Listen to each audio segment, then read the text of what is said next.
show tonight. We've been hyping up this show, talking about this show, like for the kind of over the weekend. And obviously we saw Trick yesterday.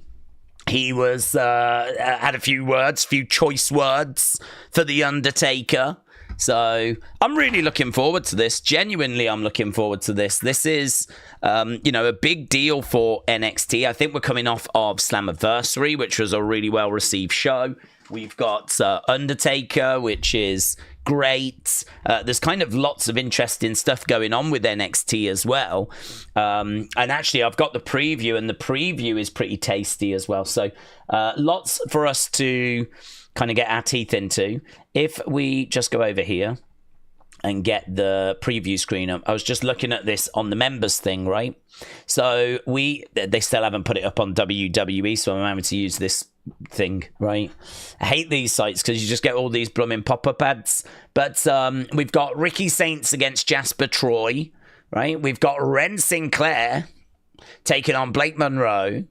We've got TNA Knockouts champ JC Jane is going to appear. JC 2 belts is going to be on the show. Obafemi against Inamura against Josh Briggs for the NXT Championship. So triple threat. At some point he's going to be out the ring. It's just going to leave those two who have been really good friends up until this point. And so obviously they're going to throw down. There's a bit of heat between them at the moment, though. There's a little bit of a difference in approach. He thinks that you should do whatever it takes, even if it involves cheating. He thinks that you have to do it with honor. So, yeah, there should be a moment where he's out the picture and these two have to, throw down. Should be good. Obviously, I'm expecting Oba to retain. Undertaker, there he is. He is going to be Undertaker on fronts TNA World Champ Trick Williams. So he's going to on-front him, right? WWE Hall of Fame Undertaker has vowed to confront TNA World Champion Trick Williams after what occurred last week. A fired-up Williams disparaged several members of the Undertaker's LFG team, prompting the Dead Man to challenge the champ to a meeting in the ring. So, listen, if Trick's going to bring the same energy he brought to Raw, we are in for a treat. Because he had a few words for Undertaker in a promo that did sadly happen during commercial break. And it was really good. It was one of my favourite parts of Raw. And if he can bring that same energy when he's face-to-face with the Dead Man, then let's go, mate. Should be really fun. So, yeah, looking forward to... I think that's a great card. Amber in Houston. We're not at the Performance Center. It's going to be a bigger crowd. I don't know how big the crowd's going to be, but it'll be a bigger crowd. And, should be good. Looking forward to it, and I hope you are as well. Daze, do you know when the Shield broke up and Seth hit Roman with the chair? If that was Ambrose, do we think Seth Roman would still be the same as Goods? Would still be the same as Goods? I don't know what you mean, but... I don't quite know what you mean. We would have gone down, obviously, a slightly different road because Ambrose would have joined the Authority. Really, I think the reason they had Seth kind of turn is because I think they saw Roman as being the big powerhouse, big breakout babyface star. And then you have to choose, don't you? Do you want Seth to be with the Authority, or do you want Ambrose to be with the Authority? And to be honest, I think it's a no-brainer because Ambrose was... being positioned as a lone wolf, live wire, unpredictable, outsider, never know what he's going to do, the lunatic fringe. It made sense for what they did because Roman was the jacked baby face that was going to right all the wrongs that the crowd are meant to be behind. Seth was the amazing in-ring technician that had basically sold his soul. And then Ambrose is the lunatic fringe. Ambrose is the one that's just the wild man that can't be controlled. It wouldn't have made much sense to have had him be with the Authority. It wouldn't have made much sense for the wild, out-of-control lunatic fringe to be controlled by the Authority. So, they went the way they went because it made the most sense. And I don't think it would have made as much sense if Ambrose had been the one that would have joined the Authority and actually turned. So I think we still would have ended up going down the roads largely we went down. It just would have been a little bit of roles reversed in the sense of the Authority still would have done with Ambrose everything I'm sure they did with Seth. Seth would have been in that sort of Ambrose position. And, you know, I think largely things would have still run largely the same. I mean, you never quite know. There might have been little moments that things would have been a little different, and maybe ultimately that would have led to some big differences. But I think it would have largely played out the same. It's just you would have switched Ambrose and Seth's roles. But I don't think it would have made as much sense.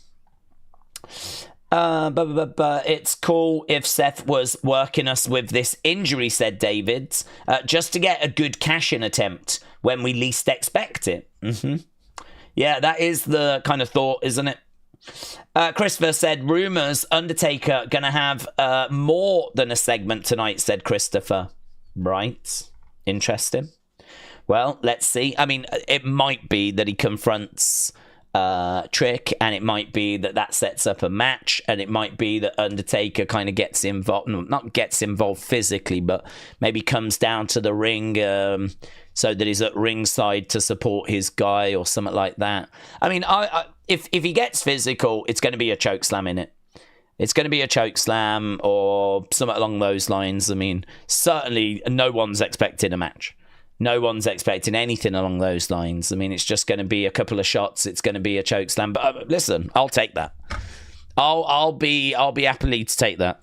If this is anything juicy, right? There's so many times in history that WWE have promoted The Undertaker. He has come out, said a few words, and then gone away. I remember at, was it Raw 25? I think it was the 25th anniversary of Raw. And he was in the Manhattan Center.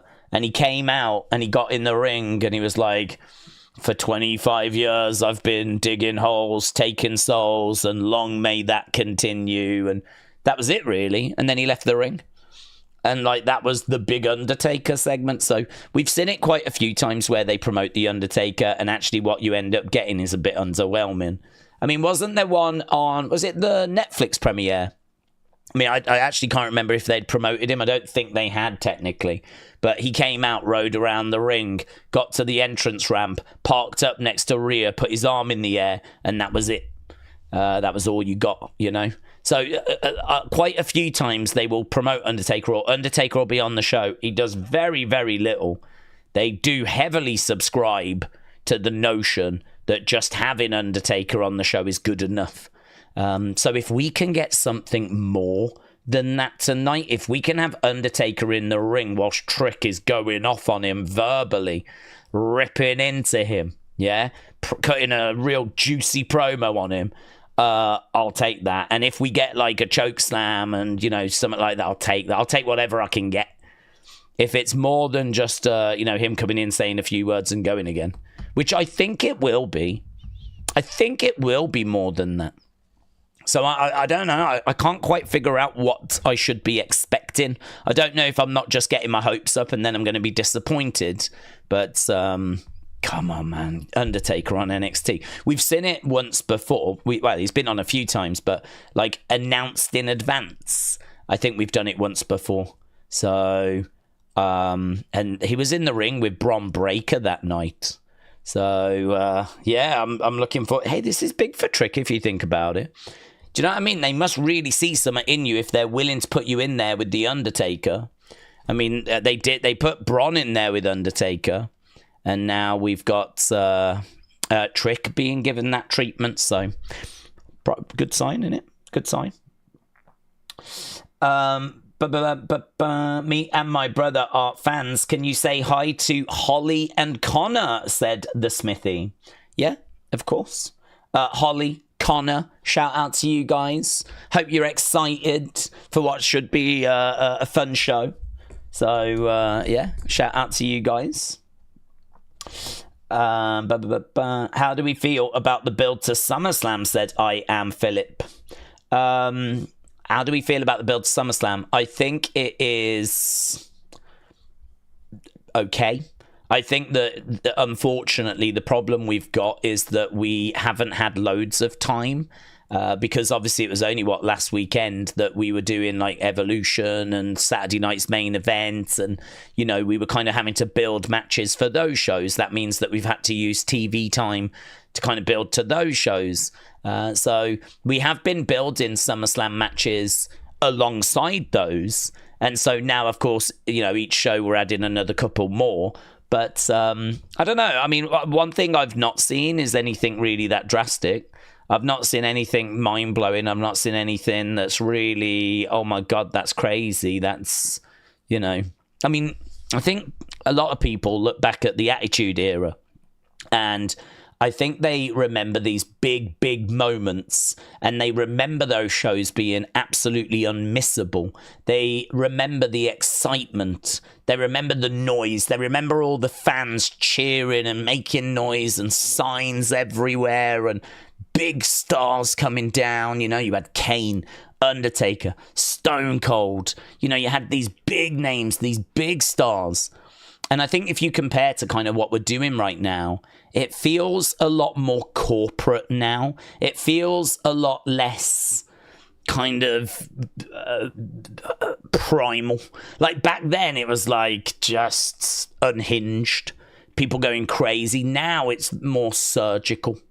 Now it's more, we do this like entrance and we do it this way and everything's rehearsed and people do their entrance poses, and there's a lot of like standing around as people are waiting for their cues, and during matches there's a lot of getting into position because someone's going to jump on you for a suicide dive, and all these kind of things. And I think people are looking at the shows at the moment, and look, sometimes those things are okay if there is some really good stuff on the shows to really, like not distract from those, but that none of that matters because we got that and we got that and we got that, we got that, right? So if you're going to ask me what the build is like for SummerSlam, I suppose my response would be, what have we done? I mean, it's all right in the sense of the match card is all right. I'm not looking at SummerSlam dreading SummerSlam. I think it'll be an okay show. But really, in regards to the builds, what have we done? There was a contract signing where, guess what? Someone went through a table. Shock, horror, right? So there was that. Roman came back, so Roman decided to turn up to work, so that was good. So Roman came back.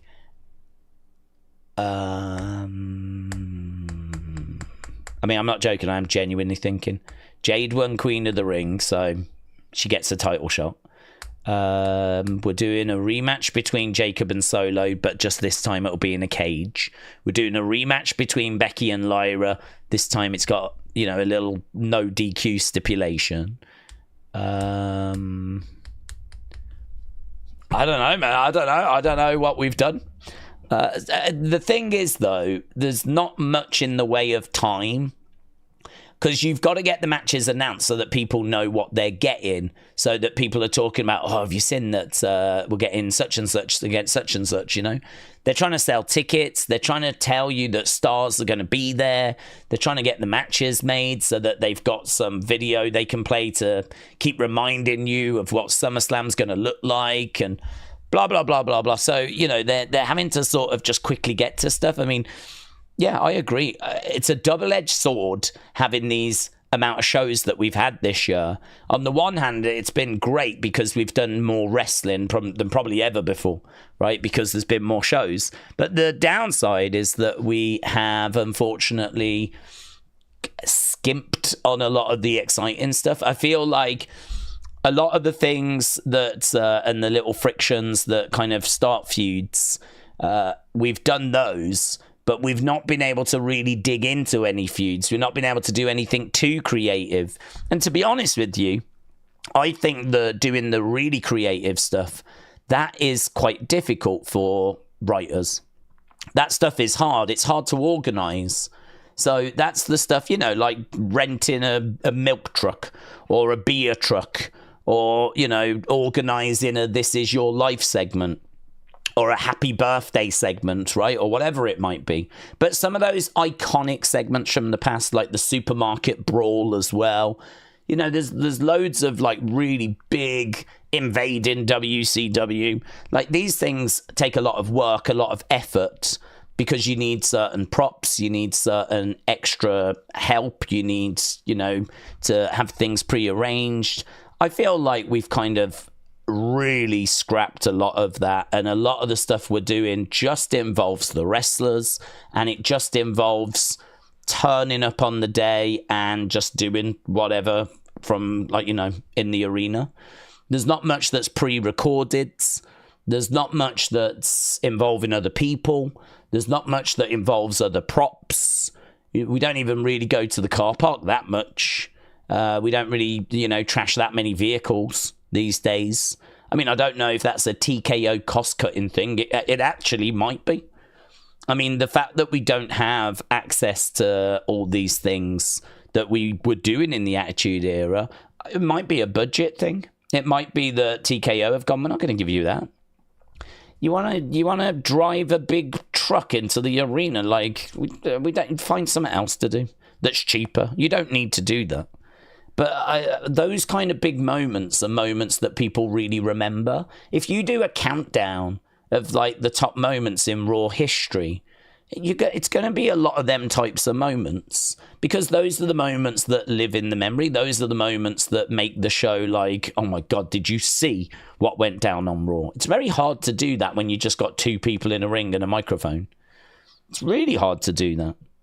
So I think from a build point of view, I wouldn't just criticize like SummerSlam. I would criticize everything all year, because I think that there could be something in them not wanting to give the budget out, like not give the budget to Triple H and not give the budget to Nick Khan. I also don't think that they have had enough time to really do builds. I think there's been a lot of shows that have kind of got in the way. I think that is a challenge.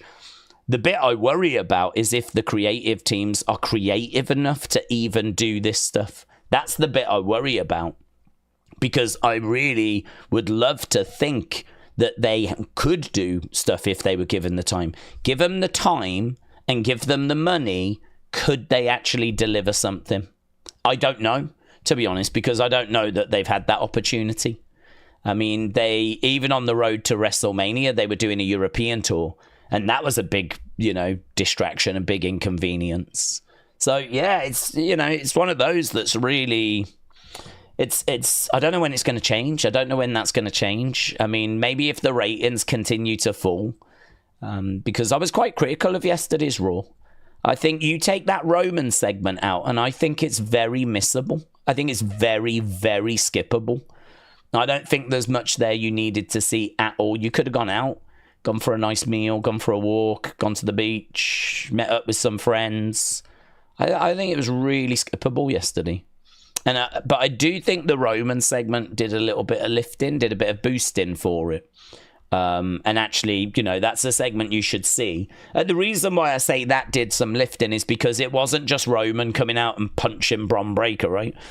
He came out and for the first time since WrestleMania stood in front of Paul Heyman and actually said some words to Paul.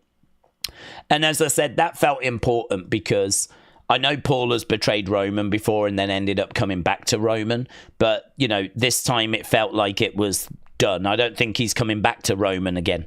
So, like, that happened at WrestleMania. Roman's been gone until last week. Last week he didn't say any words. This week he got a chance to say some words to Paul Heyman. So it actually felt like this was the next step in their relationship. So it might not have said anything that groundbreaking, but even so, if I said to you on this week's Raw, Roman speaks to Heyman for the first time since WrestleMania, you're going to want to know what was said, aren't you? You're going to want to know how that segment went. So that's why I say the Roman segment did give us something. It gave us that. But really, the rest of the show I thought was very, very throwaway. Very throwaway. And if you think this is road to SummerSlam kind of stuff, you kind of go, okay. But is it any different than what we've been seeing in 2025? I feel like I come on these streams and people ask me all the time, why is 2025 not very good? Why is 2025 not feel the same as the recent years? And I feel like this is a conversation we've had repeatedly throughout this year. So I suppose in a way we shouldn't be too surprised that another Raw episode has underwhelmed. And again, not just me saying it. A lot of the feedback in our opinions video was around that kind of 6.5 range, which is where we've been all year. It's just I felt a little more down on this show than usual. I still don't know why. I still can't tell if it was me and I was just in a bad mood, but I wasn't. I felt fine. I mean, I feel great now. So I wasn't in a bad mood. But it has left me kind of thinking, was it me? Was it me? Or like, why did I just not get into the show? Why did the show not grab me at all? Honestly, I could have sat and just chatted with you guys whilst it was on in the background and just kept an eye on it, because there was absolutely nothing that it felt like I needed to be watching. I mean, I was watching it and I quite happily could have jumped to you guys and spoke to you guys. I gave it a 5.75. That was my score. I was toying with a 6, but I was like, nah. I'm so annoyed with this show that I think the 5.75's fair, and I think Roman's doing a lot of heavy lifting for that, to be honest. So, but that's all on the opinions channel. I had my little rant, and I do it over there so that I don't do it so much over here. So that was Raw. But I mean, the good thing about a Raw that has underwhelmed for me is that, you know, NXT now can step up and knock a home run. And that is what we've been seeing this show. I think NXT has massively benefited by Raw being underwhelming this show. I think that NXT on a Tuesday, you kind of go in like, oh God, last night was a bit, and then you watch NXT, and then NXT is like really fun, and you're like, oh my God, this is so good. This is why we watch wrestling. So hopefully they can do that again tonight. Miss Dell Jr. said, what are the predictions for Cena Cody? Do we think Clash in Paris will be the loudest crowd in wrestling history? Backlash 2024 was maybe the best crowd ever. Thoughts? I think, yeah, the French crowd at Backlash is the benchmark. I think I mean, I can't say from a scientific point of view if they're the loudest, but that's certainly the loudest crowd I think I've ever heard. How they compare to some of the Attitude Era crowds, you know, from a decibel rating. I mean, some of those Attitude Era crowds were loud, mate.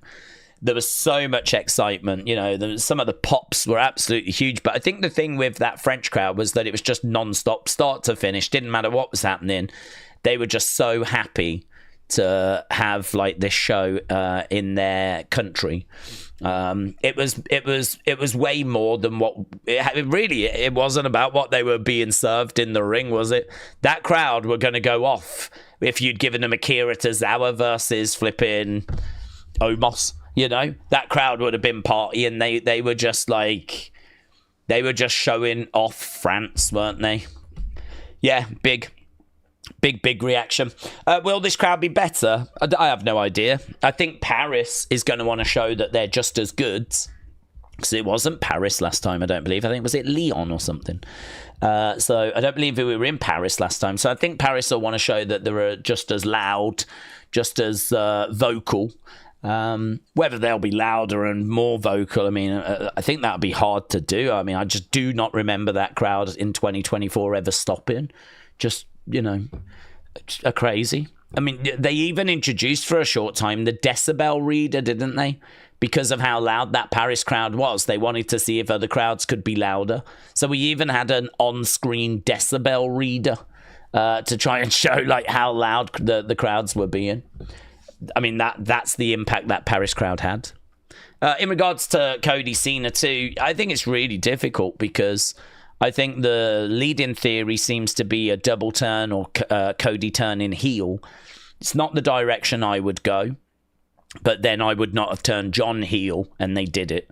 So, you know, that doesn't mean anything. So, not the direction I personally would go with Cody, but they absolutely could. I think that Cena keeps teasing that he's going to turn back face. After SmackDown the other day, he was kind of in the entranceway looking out at the fans, Like, there was no abuse that he was throwing. He was not ranting and raving at them. And actually, I don't think for a while he's come out and had a go at the fans. I'm trying to think if he's said anything about the crowd to get heat in his promos, and I don't think he has. So I sort of feel like he was doing a lot on the road to WrestleMania.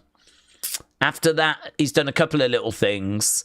He keeps talking about ruining wrestling and all of this sort of stuff. But, you know, now they're trying to tell this story that I think he's having doubts and he's looking out at the fans and all that. So I don't know. I don't know how long I mean, like, it's been a while since he's done that countdown thing as well, isn't it?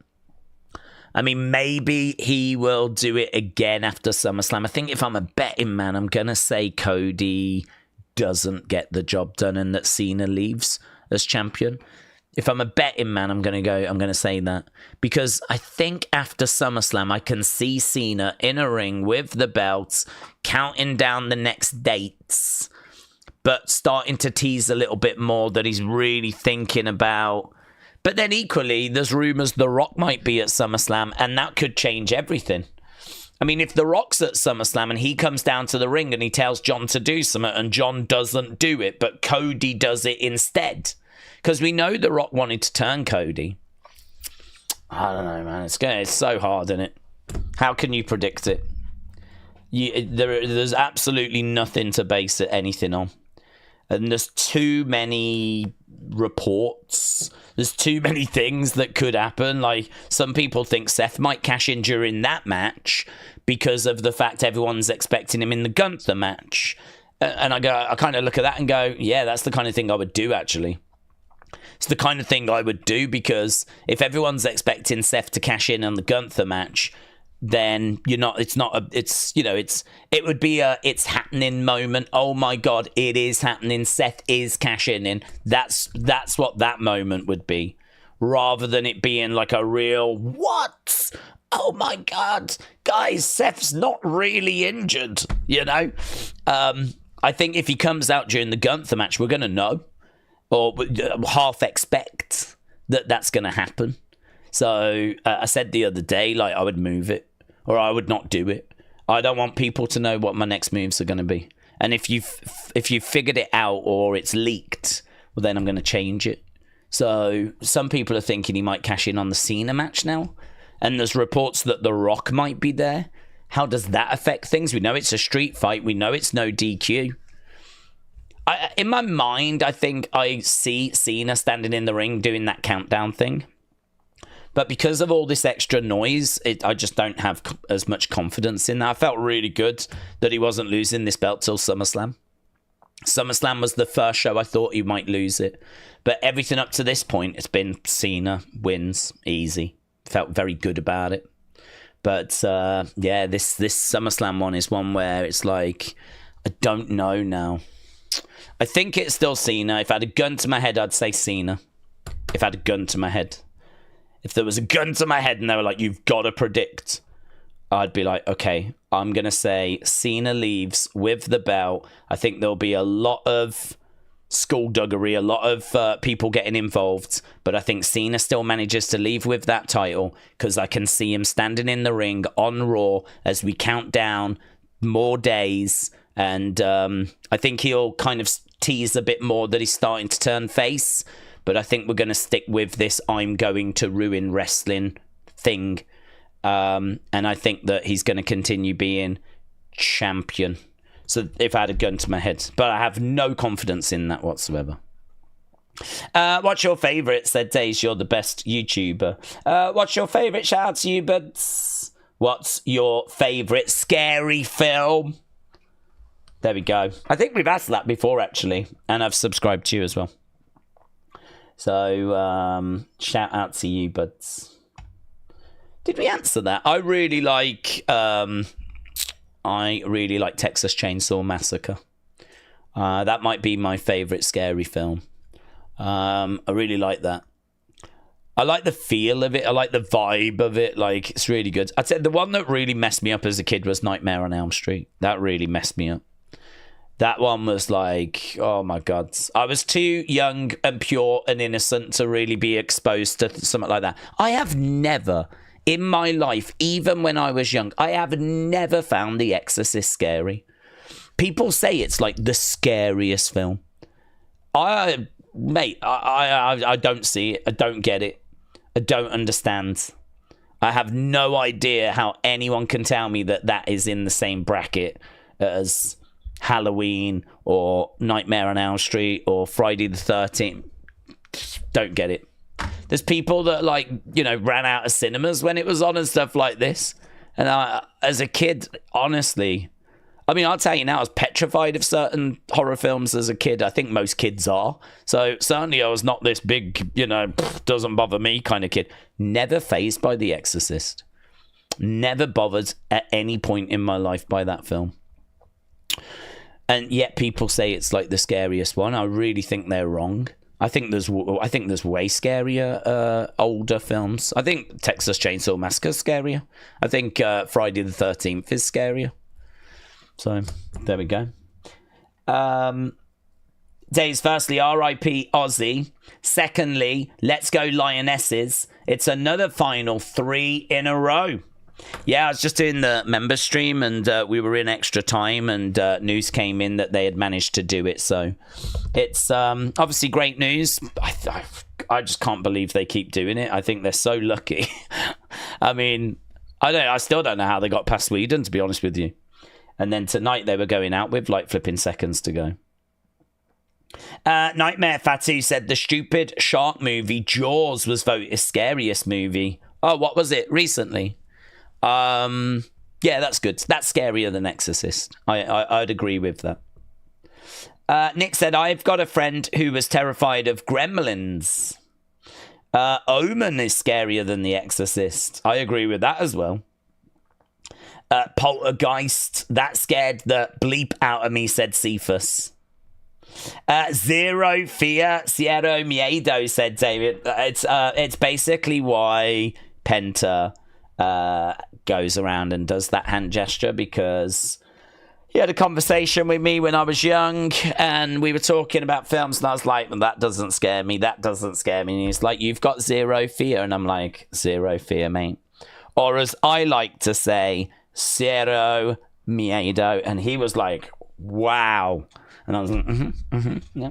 And that's how it started. A lot of people don't know that story. Adam said Jaws is awesome. Bonkers said, do we see Ash by Elegance in NXT to challenge JC? She earned it by winning a battle royal the other week. Oh, right. I hope, oh my God, I so hope they make fun of that botch on TNA. If I was producing the show, I would make fun of that botch. I would do it where you cut backstage and Ash by Elegance is sort of standing there and someone goes, okay, we're live. And she then turns to the camera and talks, right? I'd just have a little bit of fun with it, right? I'd just have a little bit of fun with it. So will we see her? Well, if she's got a title opportunity, then yes. To be honest with you, I don't expect her to win it, though. I don't think Ash by Elegance makes sense. Ash by Elegance makes sense because she was Dana Brooke, so you can bring her over to NXT. The fans are going to know her, and she's going to get a nice reaction. She'll put on an okay match. I mean, it'll be all right. But I don't think she wins that TNA Knockouts Women's title. So, yes, I think you could see her. I'd imagine there's a chance you'll see. There's a chance you'll see Masha as well. We know that Santino is going to be on the show. Christopher said it scared me as a kid to this day. I hate clowns. It's Bryn again said love the Scream films. Candyman said Zai loves. Tyler enjoyed Jeepers Creepers. Josh enjoyed Darkness Falls. Bonkers likes It. Nathan said, here's my top 5. Exorcist, Psycho, Jaws, Halloween, and It. Adam enjoyed Candyman as well. Kai Plays, hello. Shout out to you, buds. Nick said, Daze's OnlyFans is the scariest thing, especially the scenes with the camel. That actually got me banned for a little while. I didn't realise you weren't allowed to do that, but it's cleared up now. And I've settled with the camel because I was being sued by the camel as well. James said Hulk Hogan's acting is the scariest thing ever. Well, yes. As someone that has seen quite a few of his movies, I can agree. Although Thunder in Paradise, was good, was fun. I didn't mind that TV show. I used to watch it on a Sunday, actually, whenever I'd go around my grandma's. Gia Miller might be fighting Tessa, says Glenn. Yes, I did read this because there was an article that was kind of doing the rounds. And the article was all about... TNA might do a first-time thing with Tessa. They've never done this before. And I was like, oh, God, what's this? What's this about?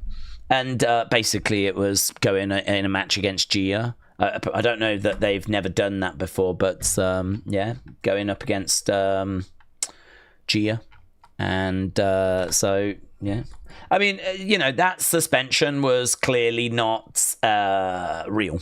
Of course, it was all filmed and she attacked Gia on purpose and all this. So her being suspended indefinitely was just storyline thing, so it's one of those. I was really interested to see. There's a few things I was watching on Sunday looking out for. One of them was to see how the crowd were going to react to Tessa. And yeah, I mean, that crowd was still not feeling her, to be honest. She's still not got many friends in that TNA crowd. So I don't know what they're going to do. I don't know that anything they're going to try is going to make people massively care about her. I kind of felt the mood for their match to be a real low. The crowd were just not invested. You could kind of hear a pin drop at times. And yeah, I don't know. It's difficult because I think I'd be really interested if she was to apologize for it. If she was to... sit down. If they did an interview with her where she apologized, I mean, it's hard to do that because she's trying to be a heel, but the heat she's getting is not heel heat. So I'm wondering if she sat down in a pre-recorded TNA thing and she's said something like, I appreciate that people have not heard me say this, or it's got lost, or some people don't think it was genuine, but I really do want to apologize for some of my comments in the past. I really do want to make sure that people know that I'm not that same person. And I wonder if that would do anything. I think, unfortunately, we live in a world where cancel culture is obviously real. And, some people deserve to be cancelled. But we also live in a world where if you make a mistake and you apologize for that mistake, I don't know that apology gets accepted and you can never really move on. It kind of feels a little bit like you get one chance, unless you're Logan Paul and you end up getting lots of chances. But it sort of can feel a little bit like you get one chance, and if you do something wrong or you make some sort of mistake, you can't ever seem to move past that. But I think her problem for me is that I've never heard an apology. I've never seen anything that's felt genuine. Exactly the same as Hogan. Exactly the same as Hogan. Maybe there's been one and I've just not seen it. But, I've never seen anything where she's took ownership of it and said she's not that same person, Same as Hogan. I don't think anyone feels that Hogan ever did that as well. So Hogan still gets grief and Tessa still gets grief. And I don't know if I've ever actually seen anyone overcome racist allegations. So I'm trying to think if there is a way that you can come back from that. I'm trying to think if anyone's ever done that. I'm trying to think as to what it is that Tessa could actually do to now move forwards, So it's a really interesting conversation because there was quite a few people in the chat that are no, I've forgiven her. I think it was a stupid thing or whatever. And, so there's people that have forgiven her and that's fine. That's great. I mean, to each their own, everyone's going to feel their own way about it. But I think the majority of that crowd had not. And Yeah, the momentum of the show suffered a little bit when it was her match, to be honest. I don't think what I saw from her in the ring came even remotely close to making it worth her being on that show. I think the crowd would have had more fun. The show's momentum would have carried better if she was not on it. But if she is sorry, like, how can she come back from this? I don't know. Maybe she can't. Perhaps it's, in some people's eyes, it's too bad to come back from. I don't know. It's an interesting topic. I don't really have the answer to it. Curtis said, Nightmare on Elm Street is still scary. I don't believe that Tessa did what Alison Kay claims. Alison just wanted to ruin Tessa's big moment. Well, the only thing I can say is that, I wasn't there, but there was a lot of women that spoke out about it. It was not just Alison Kay. So I think if it was just Alison Kay and that was it, then I could agree. But Alison came out and spoke about what Tessa was like behind the scenes. And then we heard from Chelsea Green as well, who also came and spoke out. I think, was it Isla Dawn that came out and said something? There was like several women that came out and said stuff. So it wasn't just one person. This is kind of why I think it's quite damning. Because if it was just one person, then I think that would have been maybe, debated, your word against mine type thing. But there was quite a few women that put tweets out. And again, I struggle a little bit with the trying to ruin her moment, because no one had said anything until Tessa put that tweet out. She put a tweet out because, there was a lot of noise. It was just before she was about to fight for the TNA World Championship. And there was a lot of noise around about how it shouldn't be happening. And she was like, I don't understand why as women we can't just support each other. And that just opened the floodgates. And it was that tweet from Tessa that everyone responded to. Everyone replied to. Everyone came out and spoke about. Like, who are you to say that? When you're guilty of, and I've seen you do this and this and this. And then other women came out. And then, of course, the racist allegations all came out as well. Like, I feel like the racism stuff is the stuff that really upset people, understandably. But there was bullying allegations as well against her. Like, the picture that was painted is that she's just not a nice person. She's just not a good person. And then you do sort of look at why is someone that skilled not in WWE? Why is someone that good not in WWE when she was in their system? I mean, clearly it's not because she's not a good enough wrestler, because she's a great wrestler and she's got an attitude and all of that, like, that comes through her promos, but yet WWE weren't interested. So I feel like there's quite a bit of smoke around. I personally don't feel like it can just be dismissed as it was just one person saying something, because it was bigger than that. It was bigger than that.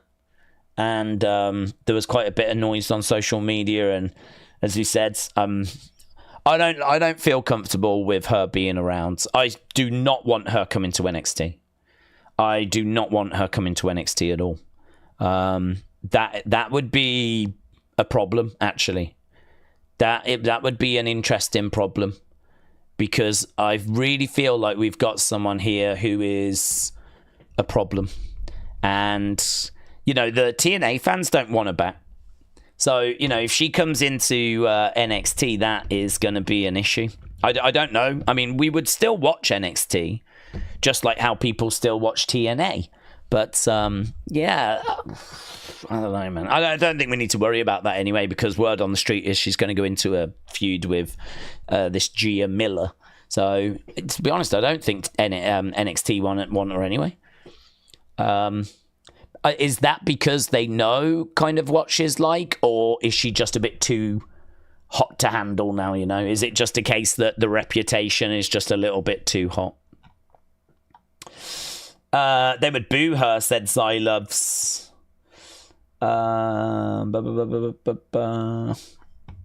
All those women are Alison Kay's friends. Of course they would back their friend, says Jim. Yeah, but, like, it's one thing to sort of back your friend, but it's another thing to come out and give other examples, you know? It's one thing to come out and go, I believe you, Alison, or we're with you, Alison. It's a completely different thing to come out and go, yeah, I also saw you do this. I mean, I don't know, man. You can choose who you want to believe, of course, but I just think that if you've got someone making allegations and then a load of other women come out and also then make their own allegations, and, you know, there's quite a lot of noise that's around. And as I said, you then add in the promotions and the fact that she was in the WWE system. Word on the street is she was quite difficult to work with, which led to her not being retained. It really just paints a picture of her being a very problematic person behind the scenes. A Charlotte Flair that's kind of gone wrong. Yeah, I think Charlotte could have gone down those roads. Maybe not the racism road, but, you know, we've all seen her kind of throwing her weight around a little bit earlier this year in the feud with Tiffany Stratton. And, you know, I think she's kind of been spoken to about that. And, you know, I think that Tessa's kind of doing something similar.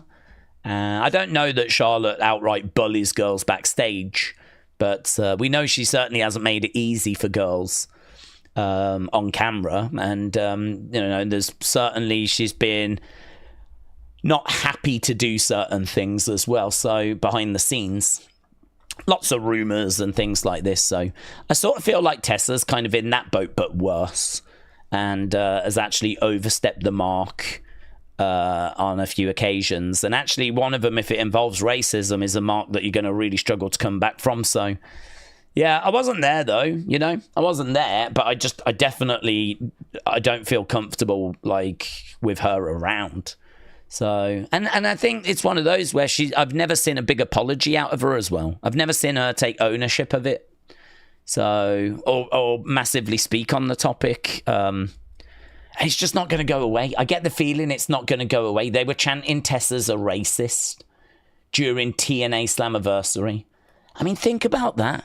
During TNA's biggest show, their largest crowd in North America, the crowd are chanting Tessa's a racist, and there was a pocket of people saying no, she's not during her match. I just don't know why they do it. I don't know why they need it. I don't know why they think this is helpful in any way. But listen, it's for them to choose, isn't it? Right, let's go down. Tessa overstepped. You can sort of see her attitude. You've seen it with Santino, maybe, said Zyloves. Well, a lot of that is on just TV scripted stuff, isn't it? A lot of it is just TV scripted.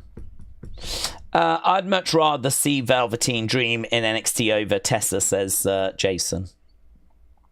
Well, there we go. That's the Tessa topic. As I said, if you're someone that's with Tessa, it's fine. If there's plenty of people that have forgiven Tessa or don't believe she did things in the first place, but there are plenty of people that also are not keen about it as well. Right. Nathan said, I struggle to wear NWO stuff now because of Hogan, says Nathan. Lonnie said, Daze, do you think if Piper did the segment with Bad News at WrestleMania, it would go over today? I think if Piper did the segment with Bad News at WrestleMania, would it go over today? I think there's a lot of stuff in the past that would not translate as well today, and I think Piper is a really good example of things that would not translate today. I think Piper was very much of his time. I think that I think that it would. I think there's quite a lot about Piper that would struggle in 2025. Wrestlelandy said, how far do you live from where Ozzy's last gig was? I wonder if he knew he didn't have a lot of time left. How far do I live? A distance. I mean, now, funnily enough, my grandparents were caretakers at a school, And so as I was growing up, I used to go around there and I could play in the gym. There was a swimming pool in the school. My granddad would open up the school on a Saturday, and me and my cousins would go into the school and go where we wanted, do what we wanted, as long as we didn't make a mess or whatever. He was absolutely fine for, us to go in and do whatever. So I basically grew up with a school at my disposal because my granddad was a janitor, and on a weekend no one was there. And so we would go round of a weekend, and there was many times we would go into the gym and just pull out all the equipment, climbing up the ropes, going on the balance beams, or go in the swimming pool. And it was crazy, mate. I learned to ride my bike in a school playground, played football in the thing. But the problem was my cousins didn't really like football, so there wasn't really anyone to play football with. But sometimes if I was sick and I was really not feeling well, they would take me round there, and I would be there for a few days. So I was there at times when kids were at school and I was not very well. And that school is about 20 minutes from Villa Park. It's not far from Villa Park at all. So that's where I spent quite a bit of my youth going around most weekends. It was about 20 minutes away. But actually, Stourbridge is probably a good 35 minutes drive from Villa Park. Now, further. I mean, Market Drayton is further away, so I live a good distance now. But, I mean, that kind of area is an area that I know pretty well, to be honest. And I've been to Villa Park before. I've played football in, one of the first gigs I ever went to was right by Villa Park. I saw Paul Weller play at Aston Villa Leisure Centre, and that's just down the road from Villa Park. So I got a few memories around that kind of area, but sad.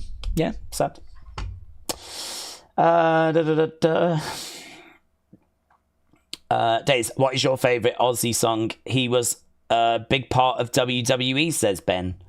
I wouldn't say he was a big part. He is in the WWE Hall of Fame and he has made appearances, but he's celebrity wing. I don't really have one, honestly. Ozzy didn't play a big part in my life, which is why I don't really have much to contribute. Obviously, I've got a lot of affection for him because he's from Birmingham. But my parents were not into metal music. My cousins weren't into metal music. My grandparents weren't into metal music. So the only time that I ever listened to his music was as I was digging into albums as I was kind of growing up. And they weren't really for me, to be honest. Metal music isn't my kind of thing. I think if I was to listen to metal music, Black Sabbath would be probably the direction I would go, because it's very, it's kind of where it began, but it's very listener friendly. It's not like some of the screaming kind of metal stuff that you get. It's kind of got hard rock. It's kind of hard rock in a way, isn't it? More than metal, but it's, it's the blueprint. But I just can't, I'm not going to sit here and lie and say that I've grown up listening to him throughout my whole life. I haven't. I think I've got a couple of the Black Sabbath albums. I don't have any of his solo work, but just the singles, really, the Paranoid that everyone knows. And is it Iron Pig? Dun dun dun dun dun dun dun dun dun dun dun dun. It's just the hits, that I know really more than any kind of deep cut. But still really sad news. To be honest, I probably have know him more from his blooming TV show. I used to watch the Osbournes because that was a massive show back in the day. That was a huge show. So I probably know him just as much from there as I do from his music. He's a massive name and a big loss, and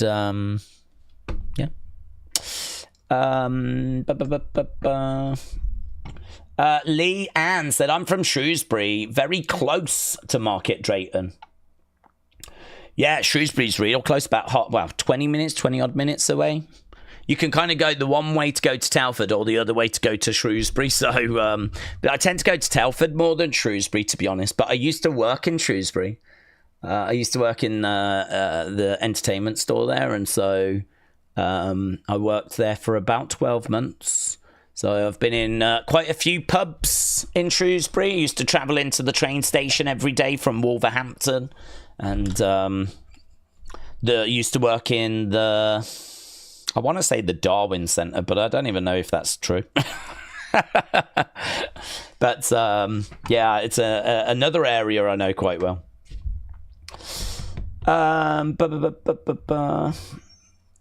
It sounds like Iron Man is your favourite song. Oh, is that what it was called? Iron Man. That one then. DFT Lewis said, have you ever been to Kent? I was born in Gillingham. I've been to Kent, but not spent much time there. Only kind of pop into a few places, you know, kind of as you go to these places in your life. It's not, I don't have any friends there or family there or anything like that. So not a place I've spent much time, to be honest. Daze, are you excited for the Hardys versus the Dudleys at Bound for Glory, and will you stream the event? Rent-free, shout out to you, but no idea if we'll stream it because I need to see what the card is. To be honest, if AJ Styles hadn't have been on Slammiversary, I don't know if we would have done Slammiversary. It was AJ that kind of pushed it over. JC was enough to make me go, oh, should I? Because that's going to be big, innit? And I was really like, I don't know, shall I? I was really...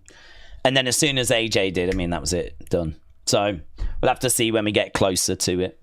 But will it be a good match? I mean, yeah, I'd imagine so. I mean, my expectations won't be too high because obviously they're both aging teams now.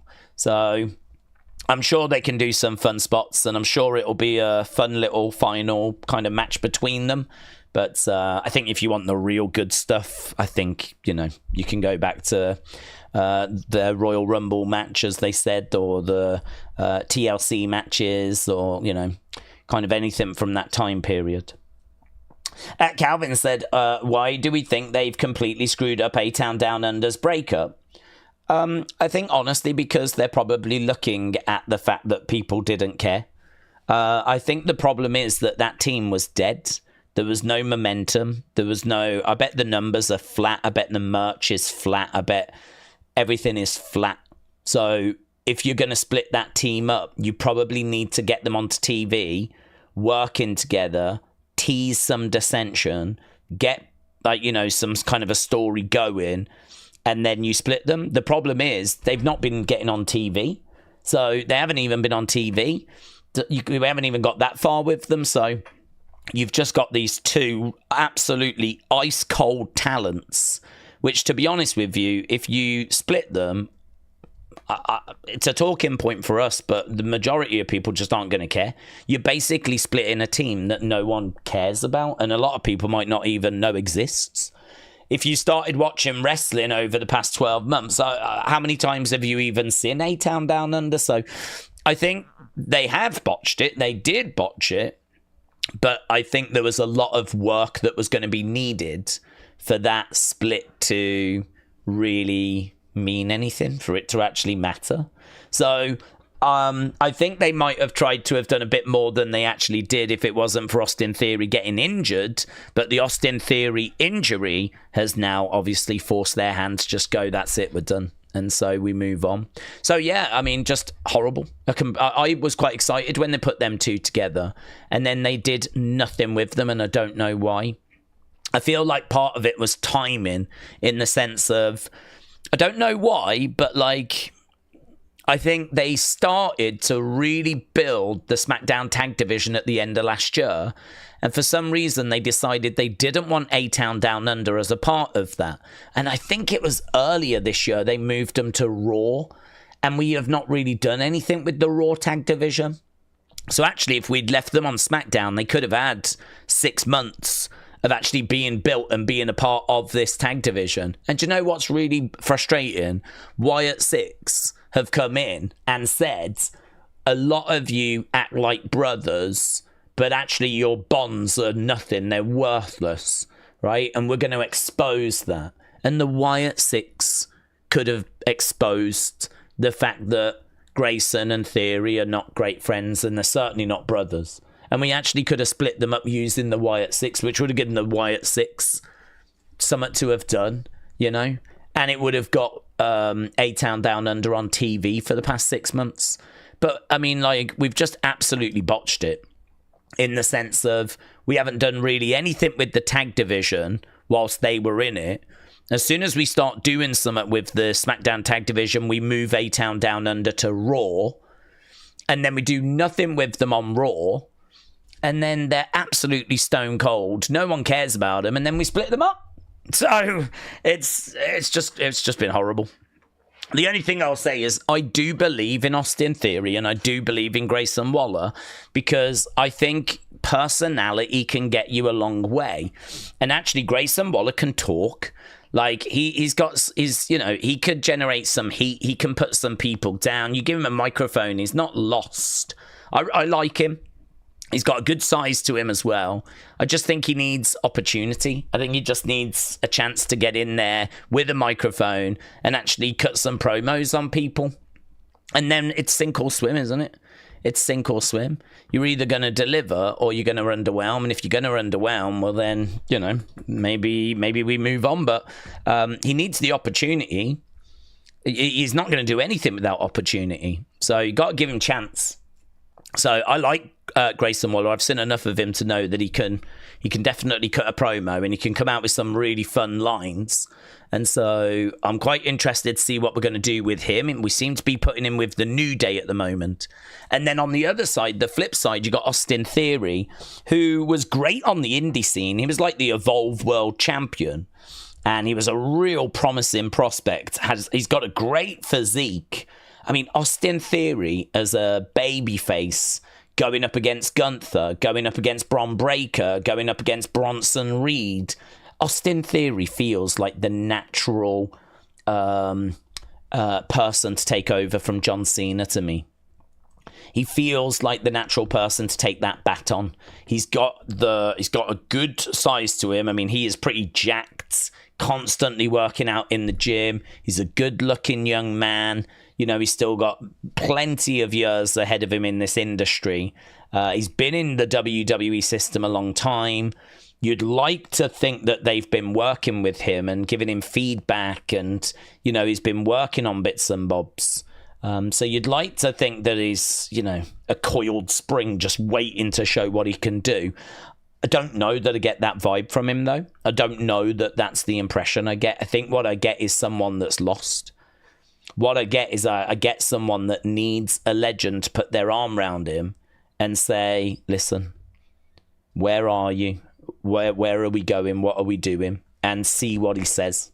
I feel like Undertaker or flipping Triple H or Shawn Michaels or someone should grab Theory, sit him down and be like, where are we? What do you need? What can we do? Because I can see money in him. I look at Theory, I see money. I see opportunity. I see someone that's big, that's got a good size, that could be a really good baby face. But, I'd want to sit down. I'd want him to just cut promos. I'd want to, see what his match quality is like. I mean, I just feel like I feel like he's been in a coma. And I feel like we've lost 3 years of his career. I feel like John Cena buried him in that promo, and I don't think he ever got up. I think he got knocked out by John Cena's promo, and I don't think he ever got back up. And actually, Grayson Waller spoke about that in a video recently. He was talking about how he loves to rewatch it. John Cena burying Austin Theory, and he did. He absolutely murdered him. And I still don't know why John did that, to be honest. I don't know what John's thought process was to go so hard at Austin Theory and say to him, I just don't believe you. I don't believe whatever this is meant to be. None of these people believe you. We really did go. He really did just tear his character apart, I mean, it felt a little bit like, I suppose, what Charlotte did to Tiffany, but only Cena did it a lot better and a lot more brutally and actually just bodied Austin Theory, just absolutely murdered Austin Theory. Perhaps Cena was trying to light a fire. Perhaps Cena was trying to get Theory to snap back or step up, Maybe it was that. Perhaps the feeling backstage is that the brakes are just always on with Austin Theory. Perhaps the feeling backstage is we've tried and we just cannot get him to, like, pull the trigger. Like, if he's got a gun and he's pointing it at, like, some robber or something, right? Some bad person, right? Or a child. Let's say a child, right? And he's got the gun and he's like, I feel like he's holding it, shaking and nervous. And he's not pulling the trigger. He's just doing that. Yeah. What we want is someone like, just go, pull it. Let's go. Got things to do. Yeah. This bank isn't going to rob itself. So, do you know what I mean? We need to get going. We need to pull some triggers around here. That's what Theory needs to do. So, Theory, if you are watching, yeah, I see great potential in you. I think you've got a great look. And you clearly can wrestle, because I've seen some great matches out of him. Promos, questionable. Character, very questionable. And I just don't know that he's ever going to get his thugonomics moment. He might forever be a prototype. And he might never get his thugonomics moment. Billy said they had a chance to really push Theory when he was with Seth. Should have teamed him with Seth again, not Brom. Yeah, I don't disagree with that, actually. I like Theory as a face, but I don't mind him having a run as a heel. I mean, I wouldn't mind that. I wouldn't mind it being a case that Theory goes off and joins Seth's group. I think that would be a good addition. I actually think what Seth's group's missing is a bit of a weak link. I think that someone that can take all the bumps, so rather than Bron Breakker having to get speared, have this third person taking the spears, just like Sammy used to in the Bloodline. And so, I think Theory would fit that mold brilliantly. And then, Theory could be the first to rebel. They could sort of bully Theory, make Theory do things he doesn't want to do. The fans can start getting behind Theory, start getting some Austin Theory chants going from the fans, as the fans are hoping he'll come to his senses. I mean, flipping writes itself, doesn't it? It writes itself. We've been down these roads before, like with Otis, when he was in Alpha American Maids or Alpha Academy, whatever, and he was trying to stand up to Chad, and the crowd are chanting Otis. I mean, all of that's just been thrown away now, hasn't it? I don't even know what's happened to Alpha Academy. I don't know where Tozawa and Otis and Maxine have gone. Maxine seems to be doing something with Natalia, doesn't she? But, yeah.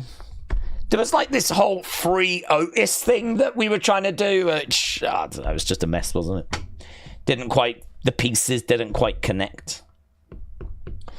DFT Lewis said Cena spoke about it in a Young interview. He was trying to make Theory believe himself because Cena knew that he didn't. Oh, I think it massively backfired, to be honest. I think he just destroyed him. I think he's tried to make him believe in himself, and I think he's ended up knocking him down several more pegs. I don't think he ever recovered from that. And even though he did go on to get the win at WrestleMania against John, it was such a poor match, and it was so unconvincing that I don't think he ever recovered. So, yeah, one of those, I mean, there's going to, in people's careers, there's going to be loads of setbacks. There's going to be moments where, it's not working and you've got to pivot. You've got to find a new way forward. And, that's fine. That's normal. And I think that he is very much in a situation like that. We just have not been able to find the right way forward for him yet. But I'm not ready to give up on him. I'm sure there will be some out there that would, but I'm not ready to give up on Austin Theory. I still believe in him. Hannah said, besides Montreal, what is the next biggest screw job? Maybe JBL going an hour and winning a six-pack challenge featuring Taker, but only to be told by Teddy that he didn't win the SmackDown title. Well, the one that would come to mind would be the original screw job, to be honest, Wendy Richter. And I think that did have some really big repercussions because Wendy won the women's title at WrestleMania. And she wanted... It's really weird because actually women's wrestling might have been in a very, very different place, but probably not. I don't know. Hard to say, but at WrestleMania 1, Wendy Richter wins the Women's Championship, and she's the champ then, right? And she'd just been with Cyndi Lauper, and she'd been feuding with Fabulous Moolah, and there was a real buzz. There's a famous magazine cover that has Hogan and Wendy on, and it's kind of like these are the two leading lights for WWE. It's crazy to think. A lot of people would think that women's wrestling sort of started with Chyna or Trish. I mean, Trish takes credit, right? But in actual fact, if you go back to WrestleMania 1, there is a women's championship match at WrestleMania 1. And at that event, like, Wendy Richter wins, and they're really pushing her because she's got Cyndi Lauper with her and everything. And she, I think, went to Vince asking for more money. She wasn't happy with her pay. And I think her pay was well out compared to the guys. I mean, that's not going to surprise you. We know that women's pay compared to the guys' pay has, always been and still is to this day not in line. Well, you can imagine what it was like in 1985, right? So I think she was just looking for something that was fair. I don't think it was anything, out the ordinary. But, Vince was not willing to do that. So Wendy was the champion. Vince was not willing to give her the money. There was a real problem. We were at a real sticking point. And so Vince made the decision to take the belt off Wendy. And he had Fabulous Moolah do it. She was dressed as the Spider Lady. And she ends up pinning Wendy for, I think it's a 2 count, but the referee counts the 3 and calls for the bell. But it's clearly a 2. And, Wendy didn't know that was going to happen. So it's a genuine screw job. It's called the original screw job. And Wendy didn't know that was going to happen. And she basically quits and walks out and is done. I think she then goes to the AWA. But the thing is, that belt goes to Moolah. And you can't really build a women's division around Moolah because Moolah at that point is already 50-something. So, do you know what I mean? Like, all of a sudden, you don't have this young, attractive, rising star, right? You've got the Fabulous Moolah as, your top woman.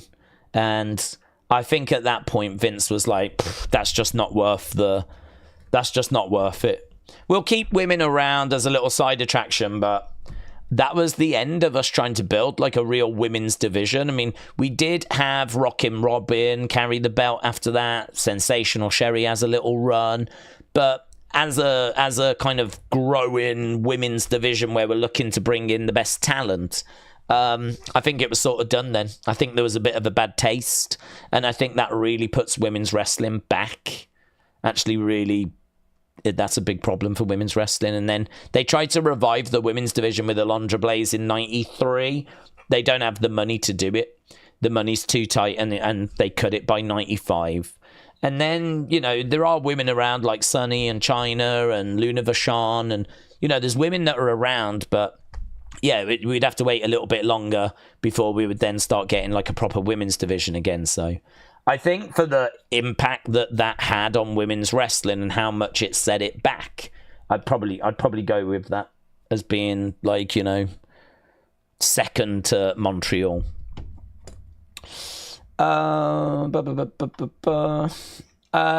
Daze, what do we think is next for Sammy after losing to Cross? I feel like there is going to be a third match with Cross just to get his voice over. Cross this, not the final time. Yeah, I think there'll be another match. I'm not crazy about this feud, to be honest. So if they get added to SummerSlam, we'll watch it. I'm not going to be down on it, but it won't be a match that I'll be crazy looking for. I don't think this is doing much for Sammy, and I mean, I don't actually think it's doing much for Karrion, to be honest with you. I think that Karrion's people want to see Karrion, and they don't want him to be overlooked. But he's in a feud with Sammy, and there's plenty of Sammy fans. So not everyone is on board with Karrion.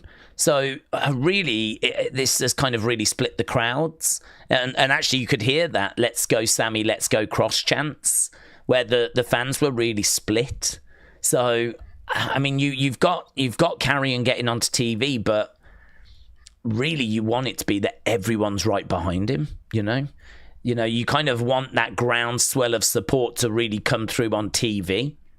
You want loud cross chants and everything, but against someone that people like, I mean, people like Sammy, it's actually resulted in like a really split kind of... I think Karrion needs to just be a badass. I wouldn't make him, like, have him cheating and stuff like that. I would make him a badass. I'd make him someone that goes out, messes people up, make him cool. It's all right for Scarlett to distract a little bit, but I don't think they needed to do the level of cheating that they did. I thought the amount of cheating that was in that match was detrimental to Karrion, because you're not making Karrion look like this big, scary guy. You're making it look like he's got to cheat to get past Sammy Zayn, which is all right because Sammy is, a decent-sized star. But if you've got to cheat to get past Sammy, what are you going to do when you face Gunther?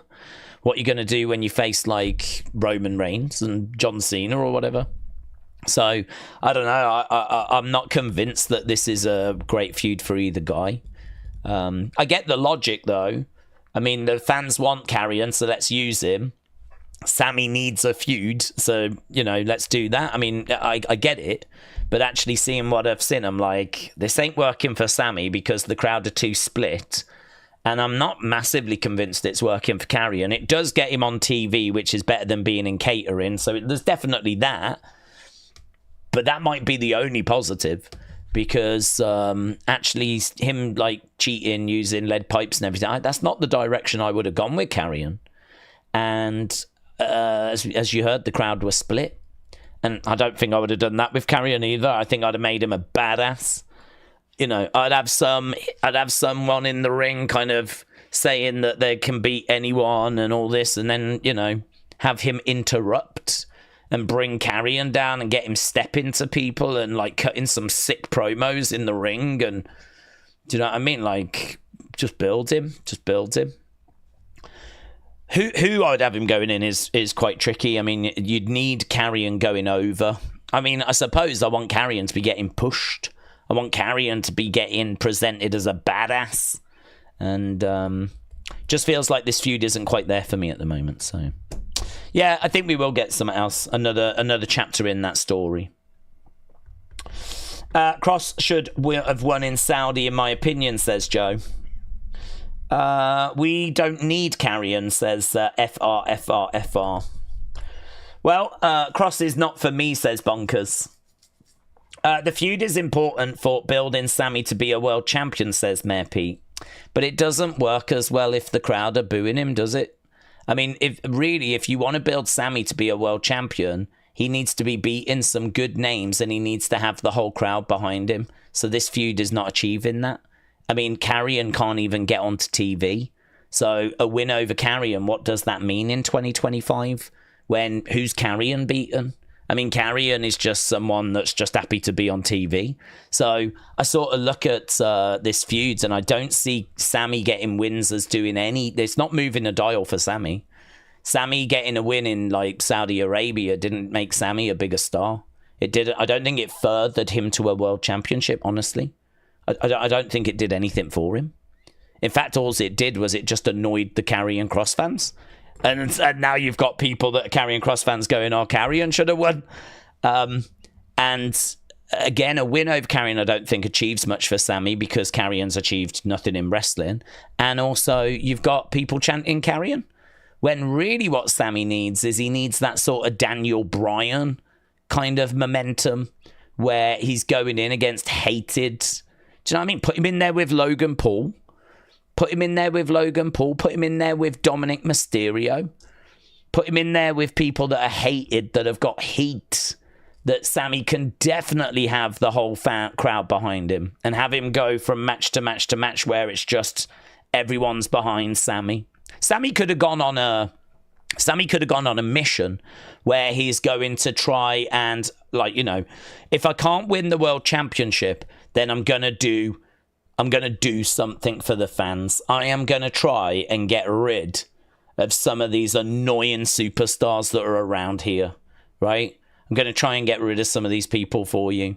And actually, like, have him call some people out. Logan Paul, get out of here, right? And do a feuds. Maybe do a stipulation where it's like, if I win, I don't want to see you around here for the rest of the year.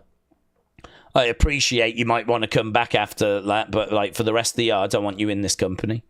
And maybe we could do something along those lines where, like, you know, Logan loses and he has to go away for 6 months. That's all down to Sammy. And then, you know, he goes after Dominic.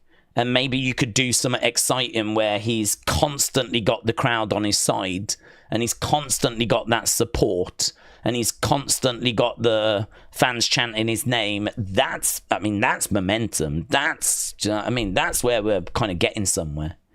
That's where we can, like, build him and, you know, try and go into that Saudi Arabian Royal Rumble with, you know, some real momentum. But I don't see the momentum for Sammy at the moment. And as a Sammy stan, like, yeah, I'm just like, I'm ready to move on to something else. Jeremiah said, do you think that we'll get a TNA invasion tonight? I think TNA stars will be on. I'm not sure that we're going to get, like, a big invasion. I said the other day, you got to be a little bit careful with that, because the thing with an invasion is that it's got to be justified. Is it justified for TNA to invade? Because you could say, yes, they want their belts back, but Trick sort of just outfoxed them, really. He sort of cheated, but didn't cheat. Do you know what I mean? Like, it was a triple threat. He pretended to be injured on the outside. The whole world knew he wasn't. And then he got in the ring. I mean, basically, he was on the outside. He got in the ring and he stole the pin. And I think that the TNA stars should look in the mirror first and kind of go, that's on me. I really should not have fallen for that, to be honest. That's on me. I should have been more aware that he could have been playing possum. So I don't know that an invasion is particularly justified in that regards. With JC, I genuinely can't remember how she won. I think there was outside distractions. I think if there is going to be, like, serious cheating where there's, like, outside interference, then gloves are off, aren't they? Gloves are off. And then I would say, yes, TNA locker room should be allowed to invade at that point. Because if you're not going to abide by the rules, why are we going to abide by the rules? Come in, trash the place. But I don't know. I for me, like, I would like that to be set up properly. You know, have the NXT champions cheat, have the NXT champions show no regard for TNA, and then have TNA snap. We've had enough. Then, you know, do a big invasion. If you do a big invasion, I mean, what's it going to lead to? I mean, there's no Survivor Series at the moment. I mean, if it was closer to Survivor Series, I might be more inclined to think that we could do something. I don't know that we're going to do anything at the next NXT PLE, where it's going to be like Team TNA against Team NXT. It's a whole card, a whole event that people would love to see. So, yes, I mean, I do think it's something we should do eventually, but I'd like to see it set up properly. I'm not convinced that that's tonight, and I don't know when it would, like, pay off, if you will, at the next event. I don't know what we would be building towards, because it would feel to me like it would have to be its own sort of, you know, either a match at Survivor Series, or it would be on that show close to Survivor Series, or, you know, something along those lines. So, not expecting an invasion tonight. Alistair Black's been added to 2K25 as part of the Mania 41 DLC LFG, said James. James, shout out to you. Wrestle with Andy said, Daze, I think AJ is going to save the day for TNA. He's going to dethrone Trick and then lose it to a TNA wrestler, said Wrestle with Andy. Could do. Trini said, I've been saying this since Slammiversary, and I will say it again. TNA has not stopped being a topic of conversation since that show. They have made the right choices. Yeah, Trini, I think you're right. And actually, that was kind of reinforced for me yesterday when, I know it was a commercial break, but during Raw, if you tuned into Netflix to watch Raw, which gets 2.6 million global viewers, right? They had, and I know not everyone can see during the commercial breaks, but they had Trick Williams with the TNA Championship talking about retaining that championship, talking about going face-to-face with The Undertaker tonight. And, you know, TNA was present, was mentioned, you know, on Raw. Now, again, not the actual show, but because of how Netflix works, a lot of people will have seen that segment with Trick Williams. And that's, I mean, that is just worth its weight in gold, isn't it, for TNA? That is worth its weight in gold.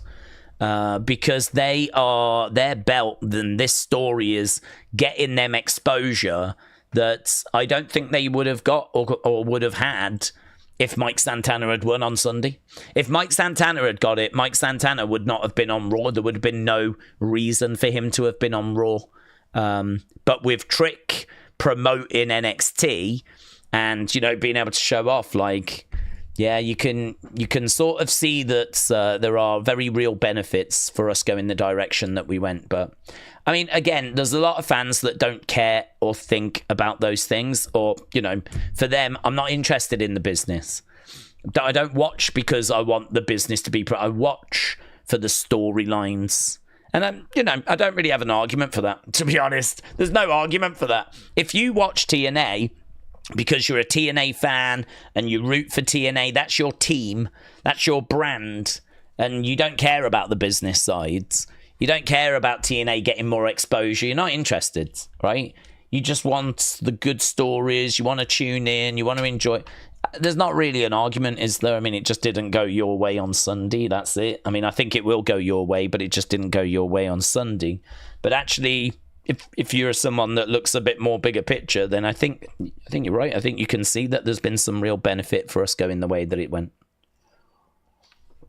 Trini said the bigger TNA gets as a business, the more successful they are at marketing themselves, the better their talent will be treated, and the better storylines you'll end up getting. That's what I would say, says Trini. And I think you'd be right. The other thing as well is that if you love TNA, you'd want to see TNA around for the foreseeable future. Well, how do you secure TNA's foreseeable future? Well, you make it as profitable, you make it as attractive a brand as possible.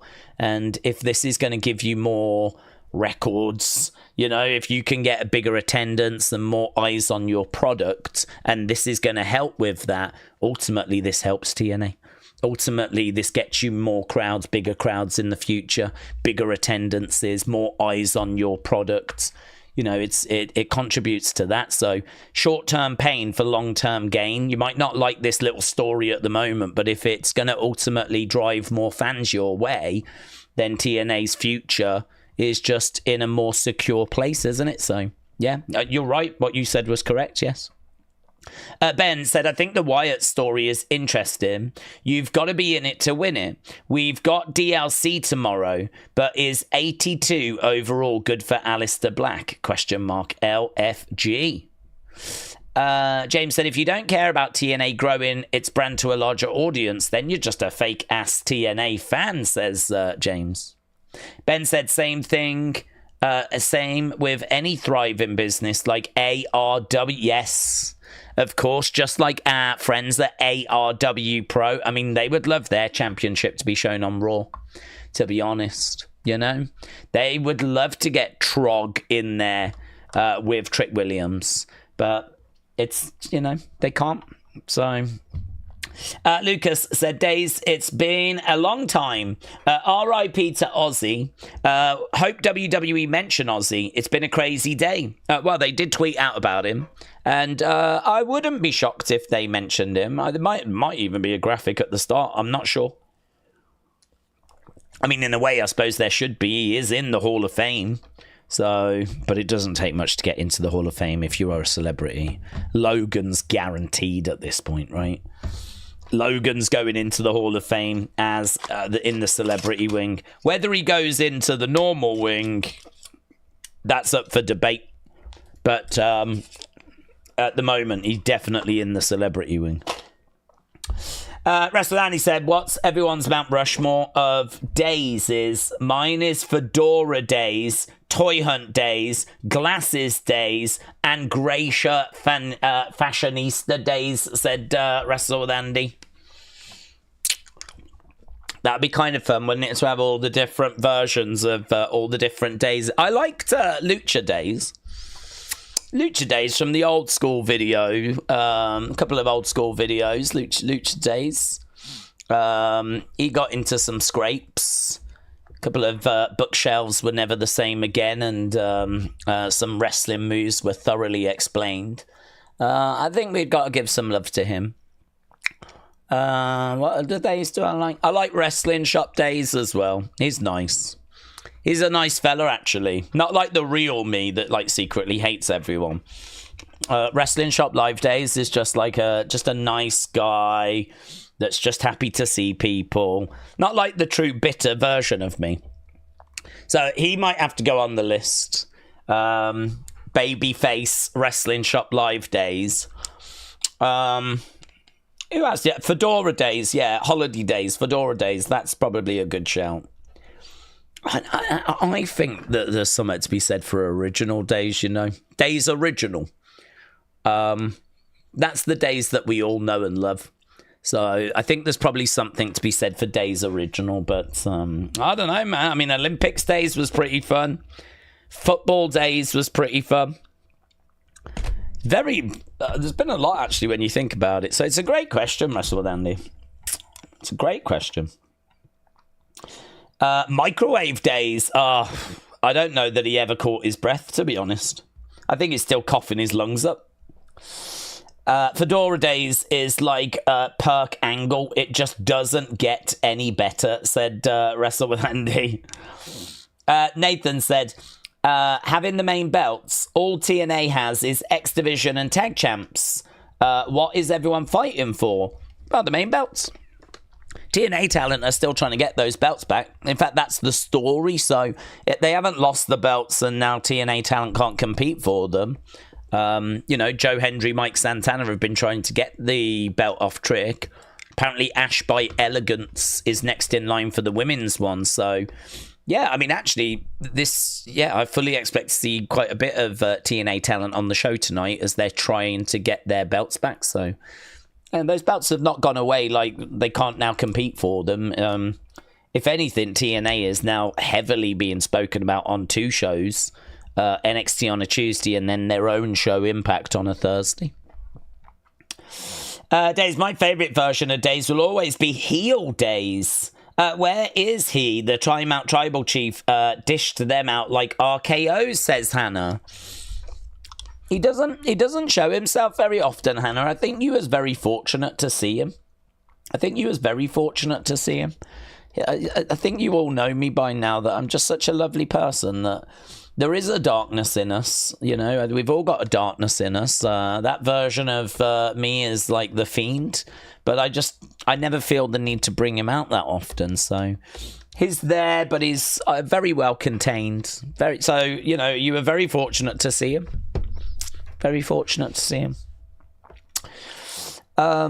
Toy Hunt Days, Football Days, Wrestling Days, Burnt Cena Days, says Bonkers. If you think about it, it's sad that this generation will never smell what The Rock is cooking or know what the bottom line is because Stone Cold said so, said Nightmare Fatty. That's true. But at least they can yeet. Yeah, at least they can yeet. So they've got that. We never yeeted back in our day. Yeah, there was no yeeting when I was a kid. Too busy crotch chopping and telling teachers to suck it. Bound for Glory, it will all make sense. The titles will come home, says James. Matt Pete said, Days, I think you need to go to Clash in Paris to see Cena one last time. It's an easy train from London. Yeah, it's funny you should say that, actually, because I was really shocked when I saw his remaining dates, and there was like 11 on there. There's like 15 remaining dates, I believe, something along those lines. So there's only like 4 that have yet to be announced, and I don't see where any in the UK are going to come from. I think there is some dates in the UK around Paris, right? I think they do a couple of UK dates on the road to Paris, but he's not advertised for those yet. Maybe he ends up doing one of those, and maybe, that's it. John Cena's last time in the UK.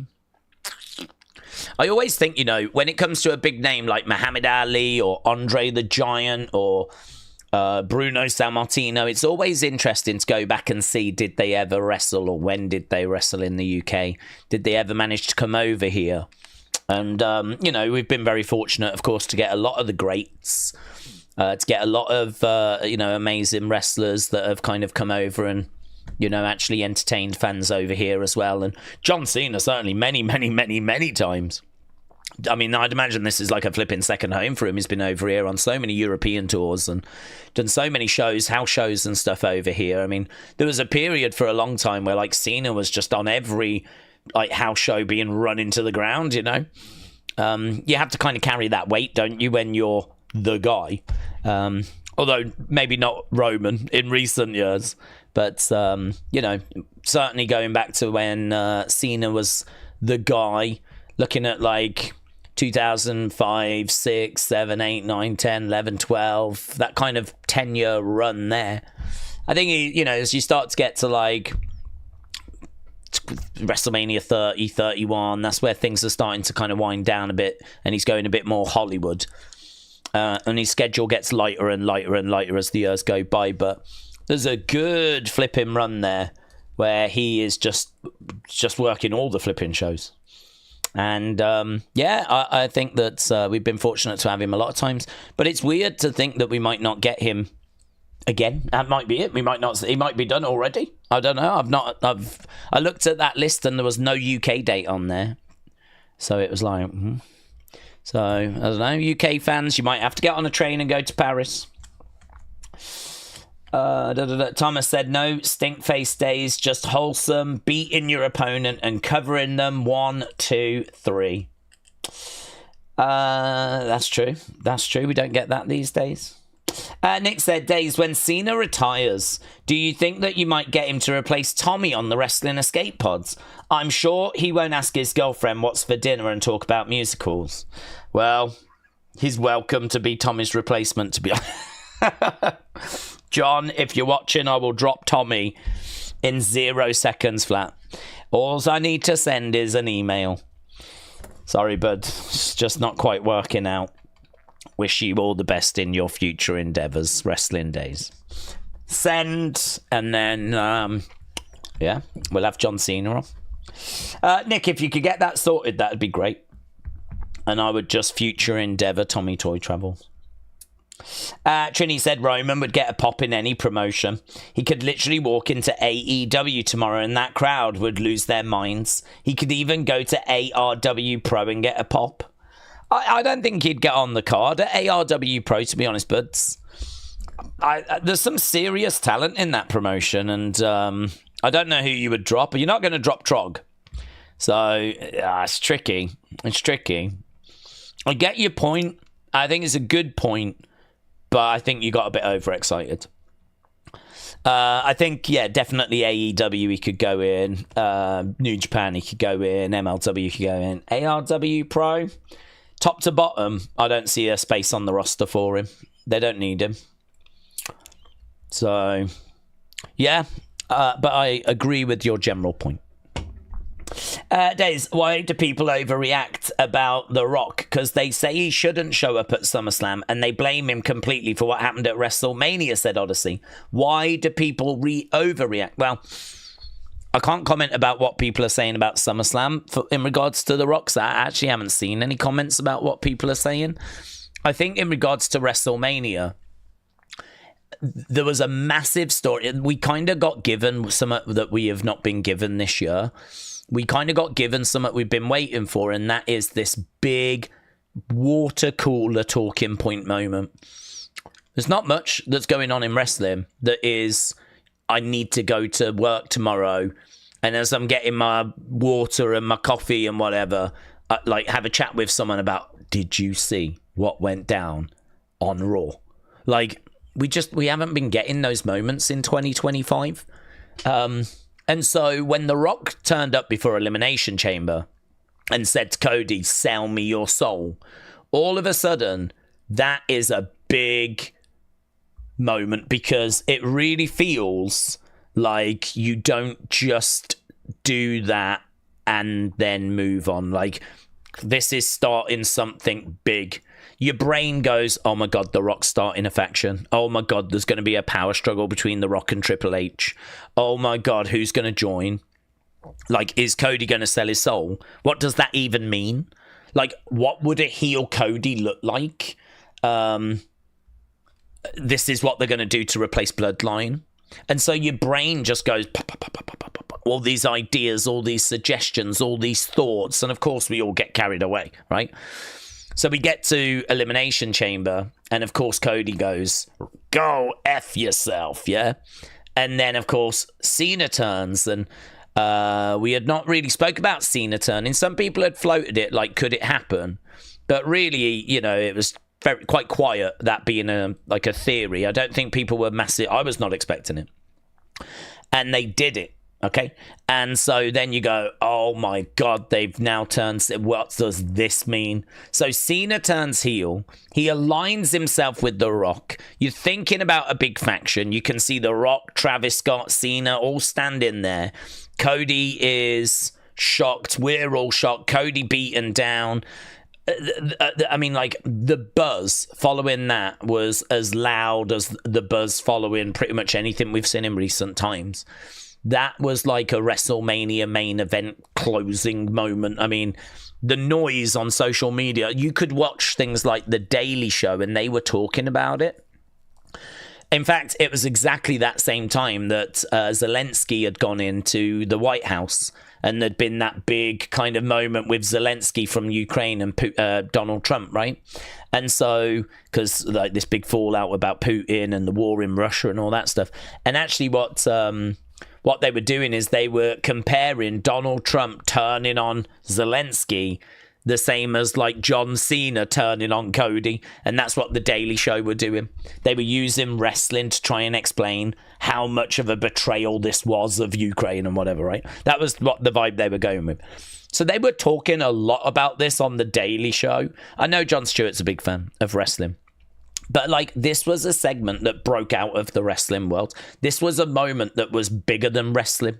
This was a moment that, like, I was seeing it on the BBC website. I could go onto the BBC website where you've got all your top stories, and they were talking about how John Cena had shocked the wrestling world. And there was an article there about it. And it's like, I never see wrestling being spoke about on the BBC website. Like, it never needs to be, but this had made such an impact that it was kind of bigger than wrestling in many ways. So of course, this is a big story now. So how do we follow this up? And then you find out that it was just all nothing. It was all just smoke and mirrors, and there was nothing to it. You find out, yeah, Cena's turned heel, but there is no selling of the soul. There is no Rock. There is no group. There is no faction. There is no big story.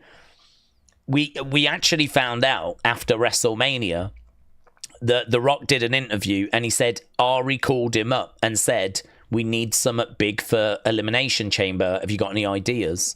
And The Rock came up with the idea of, how about I ask Cody to sell his soul to me? And I think he did want Cody to turn, but he still had no plans to kind of do anything past that point. It was just going to lead to the turn. And so The Rock does that big thing, leads to the turn.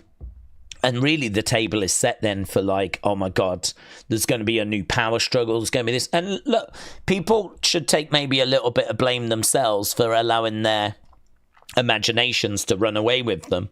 You know, The Rock never said there was going to be any groups. He never said there was going to be anything like this. It was our imaginations that kind of ran wild. But, yeah, people were waiting for the story to develop, to evolve, to kick on, and it never came. There never was a story. What you saw is all they came up with. That was it. And I think that frustration, certainly people were waiting for WrestleMania, and when we got to WrestleMania, You're waiting for The Rock. You're waiting for the next chapter. They've had time, even if there wasn't a story, you've had time to create something, right? And we get to WrestleMania, and they bring Travis Scott out. The crowd, live crowd go crazy, and everyone goes crazy, not for Travis Scott. It's because they think The Rock is coming out, right? And he doesn't. I mean, what we get served is we just get served something really flat. People don't blame Triple H because they know this was not a Triple H story. Triple H was not the person that asked The Rock, can you come up with something? Triple H doesn't need that help. He's got a creative team. He doesn't need help. He doesn't need someone to come up with something, right? It's Ari Emanuel and it's The Rock that interfered and put this thing in place and turned John Cena heel and then had no follow-up for it. And that's why The Rock gets the heat that he gets. Because he stuck his nose in. He did something big, which was exciting. And then there was absolutely no follow-up for it. And so, you know, this is where the frustration comes from. You can't really blame Cena or whatever. They're just doing what they're told. You can't blame Triple H because it wasn't his call. It has nothing to do with him. You can blame Ari Emanuel, but to be honest, because Ari made the call to The Rock. But to be honest, wrestling fans aren't going to really blame Ari because they don't know Ari. And wrestling fans might not even know that story. They might not even know how it played out. They might just think that The Rock came in, interfered, and then just went away again and never came back. And we still haven't seen him since. I don't think he's been on TV since then. So to a lot of wrestling fans' minds, something big was teased and not delivered. The Rock interfered and then just ran away. And that's why he carries the weight of it. And it is a little unfair. Really, the blame should go to Ari, to be honest. Ari Emanuel's the one that should get the blame because he's the one that called The Rock and said, we need something for Elimination Chamber. He said tickets are a little slow and we just don't feel like we've got that big moment just before WrestleMania. And I've said many times, I bet Triple H was livid about that phone call. Because put yourself in Triple H's shoes. If you're Triple H, do you want Ari Emanuel, the head guy of TKO, to call up an old friend of yours to say, oh, you know your mate that's doing creative, he's struggling. He can't think of anything. Have you got any ideas? I'd be livid. I'd be livid because I know that that's not the boat Triple H was in. You know, Triple H was not sat there going, I don't know. I just don't know. I've really given it a lot of thought and I just can't think of anything. There's no way. There is no way Triple H was in that situation. I think Triple H was very happy with where he was going. I think he was happy with the direction. I think he was happy with stuff. And I think Ari just took it upon himself to go, well, I want something a bit better than this. And I know what I'll do. I'll call The Rock. And so he calls up The Rock. And so what did The Rock do? The Rock just did what he was asked, which is, have you got an idea? And he's like, okay, yeah, how about we get Cody to sell his soul to me? Okay, yeah, no, that sounds good. I mean, it's so crazy because the whole selling of the soul is just so out of sync with everything else, isn't it? It's so out of sync with everything. It doesn't vibe with any other kind of thing we do. You can tell that it's written by someone different. You can tell it's not a Triple H thing. We don't do things like that. Even the Wyatt Six are back. Even they're not taking people's souls. So, you know. So why would The Rock? So, yeah, it's an interesting one. It's an interesting one. But now he's saying that he might be back around for SummerSlam. I don't know what the reaction is for that. I can't really comment on the reaction for that. I would imagine people would be excited, to be honest, because it would suggest that there's going to be another development in that story. So I would guess people would be like, okay, good, finally. That's my reaction. My reaction is if he's there, it's like, well, this is going to be something big. If The Rock's involved, it's going to be big. And we didn't get any follow-up before, so, you know, good. We're going to get something now. So I would personally welcome it.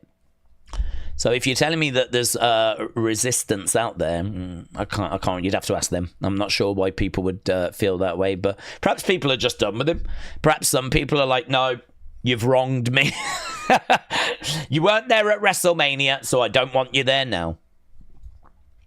But Dwayne and I have an email contact. He told me some interesting things. I'm a subscriber to his YouTube. He sent me a private email. I don't know that he did. He might have done. But normally when, you know what I mean, normally when these things happen, it's not really them. Dean said, Daze, I don't know if you've had this answer, but since Trick and JC have got the TNA titles, how would the pay work? Does WWE pay them or TNA pay them or both?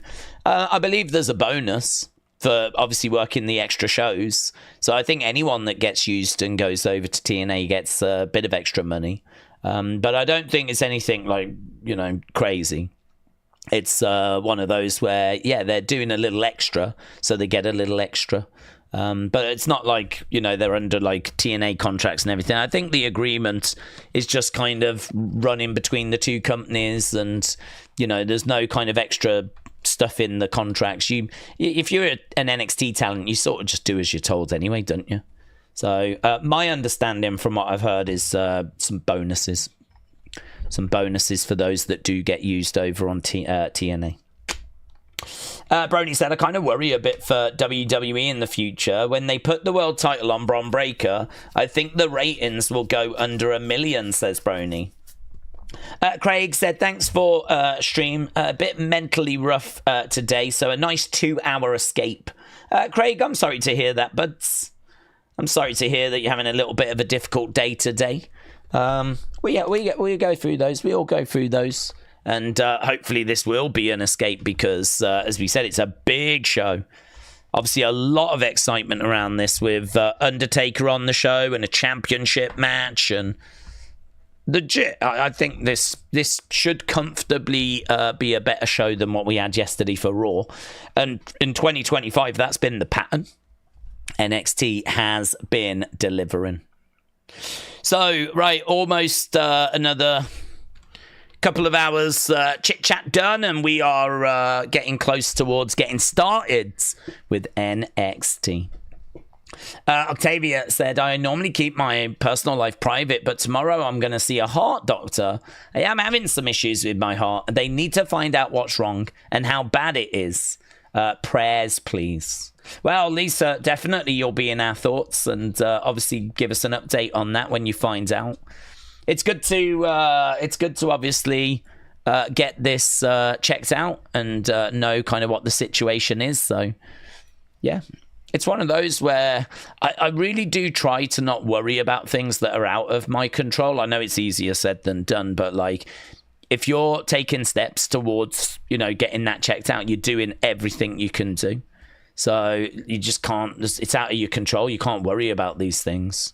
So, you know, it's one of those where it's like, let's see what they say and take it a step at a time.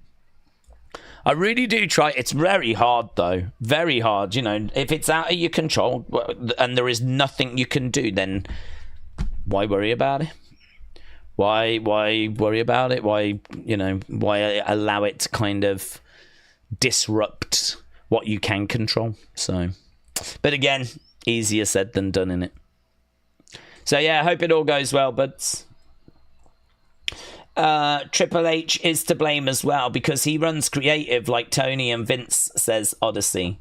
Yeah, but if he is overruled, if the guy at the top of TKO kind of bypasses him, then that's not Triple H's fault, is it? Triple H had plans in place. Ari wasn't a big fan of those, and Ari then calls up The Rock. So Triple H is like, you know what I mean? He is in charge of creative, and he should be left alone to run creative. And I think, you know, this is another reason why The Rock gets a bit of blame, because The Rock, it seems like The Rock stepped on Triple H's toes. The truth is, Ari called him. I mean, that's according to The Rock. The Rock says that Ari called him, and I believe that. He said that in an interview just after WrestleMania. He explained about how all this came together. And But like with Triple H, I mean, he was doing his job. He had plans in place, and yeah, I don't know. I mean, some people have said, you know, maybe he should have followed it up. Maybe he should have done better with the follow-up after. But if The Rock wasn't available, if The Rock was never going to, like, be available, like, what could Triple H do in that situation? It's messy, isn't it? It was just messy. Right, here we go. We're about to get underway with NXT. We are live in Houston. Next, there is Fatal Influence. There is JC2 belts.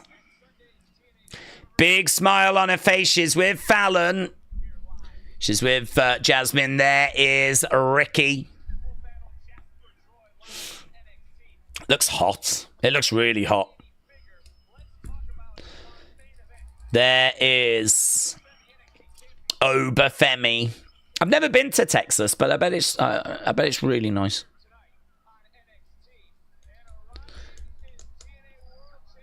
Look at him. There's Trick. The Undertaker confronts Trick Williams tonight. Okay, there's the venue. I tell you what, good looking crowds.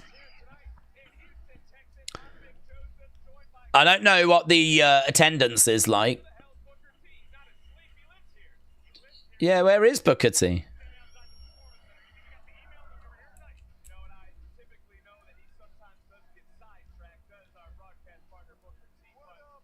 Oh, there he is. Booker is coming out. Everything is a bit bigger. Everything is a bit better. There's Hank and Tank backstage. There's Zaruka. Booker is coming out in front of the crowds.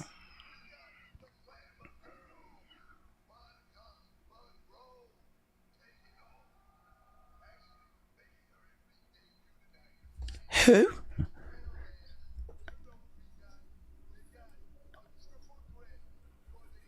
Who did he say? Did he say Monica Monroe? Baraka Monroe? Yeah, I don't know. I have no idea who he says. Blake? Sounded like he said Baraka Monroe, didn't it? What is her real name? Is her real name Mariah?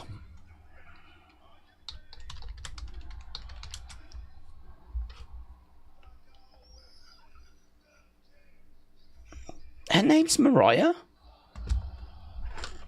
I don't know. I have no idea what the hell he came out with. He meant Blake Monroe. He's never going to hear the end of that, says Vic Joseph. So yeah, a bit of a botch.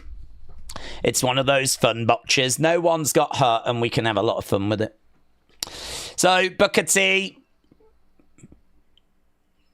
Okay, here's Zaruka, and they've got Zaruka shirts. So, Zaria and Solruka. All right, Roman sends a message to Jay. The ball is in your court, Jay. SummerSlam.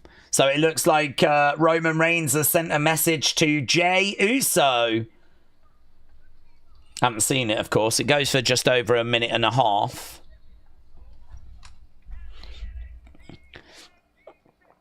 Okay, I don't even know what this match is. We got Zaruka and we got Hank and Tank.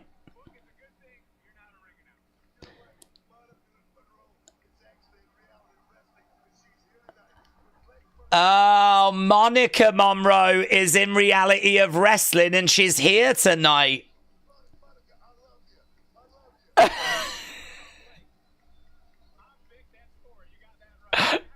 I'm Vic. This is Corey.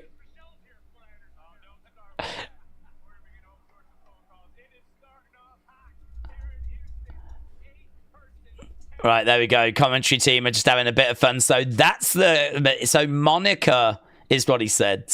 And She's in reality of wrestling. So we're going to get the Cullen versus Hank, Tank, and Zaruka. Well, this is a pretty fun match. Mixed tag, like 8-person situation. So it's going to be Izzy and Tatum. They're obviously going to be stepping in when the girls are in there. We got Nico and Sean. They'll be stepping in when Hank and Tank are ready to tag in. So pretty wild, pretty fun match this. Okay, we are underway. Shots coming in there by Hank and Tank.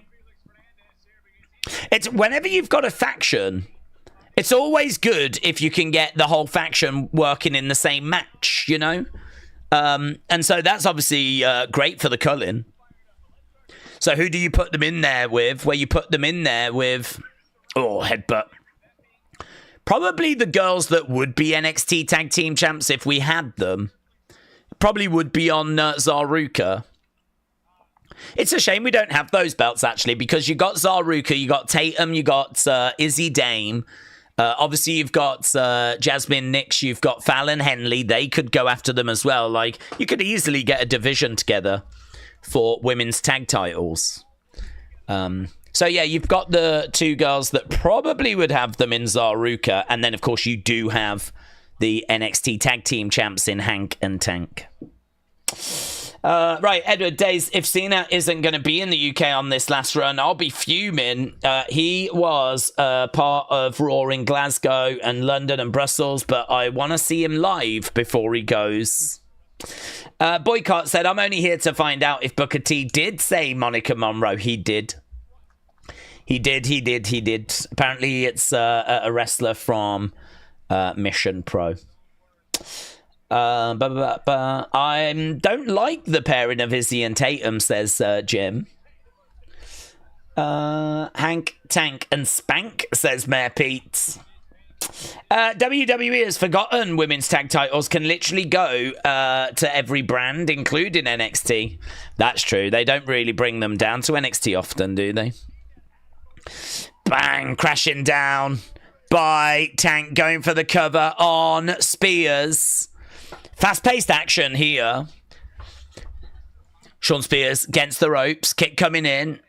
Tag being made. In comes Tatum. Tatum comes in. Fez press. Down goes Zarya. Shots raining down. Big boot coming in there by Zarya. Solruka. Lovely work. Really good. Tatum is up top. She goes straight onto the shoulders of Zarya. She's got her up in the air. Zarya is... nothing came of that. Tatum was able to get down, make a tag. In comes Sean Spears. Cartwheel there by Tank, clothesline. Sean Spears goes down. Nico comes in. Tags made. Shots coming in. Right now we've got Hank over the other sides. Honk, honk, honk. Oh, Nico gets in there, drives Tank back to the corner. This thing is completely broken down. Completely broken down. Everyone's in the ring. Right now, picking him up. There's slams there by the baby faces. Hank, Tank, Solruka, Zarya. Right now, they're all going back to the corner. Nico in the middle. All of them are honking. Zarya, Solruka, Hank and Tank all collide into Nico. There we go. Solruka is rocking the after Christmas dinner unbuttoning. As we've got a whole one of that going on right now. It's really good. It's really fun, fast paced. They're having a lot of fun. Lots of smiles on faces.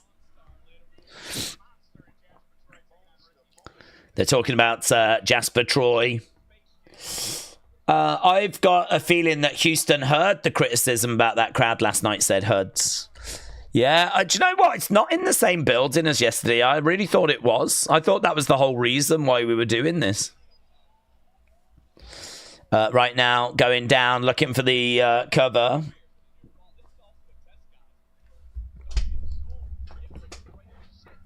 Right now, in the corner. Back in the corner goes Sean Spears. So we are at commercial break. Right now, shot coming into the midsection again there by Tank. Big blow coming in, back against the ropes. Do we see that Zarya Sol Rutka were arguing backstage, said WrestleNight? No, I didn't. What, as Booker was walking past? No, I was listening to Booker, trying to get words out. Right now, Nico in the ring. That's interesting. They seem to be on the same page right now. They weren't arguing. They were just pumping each other up, said Hud Smith. Oh, right. Okay, so that's interesting. They seem to be okay now. Someone said that the crowd, someone is wearing an Aussie Osbourne shirt. Oh, I'd imagine so. I think if you've got one, today would be the day to wear it.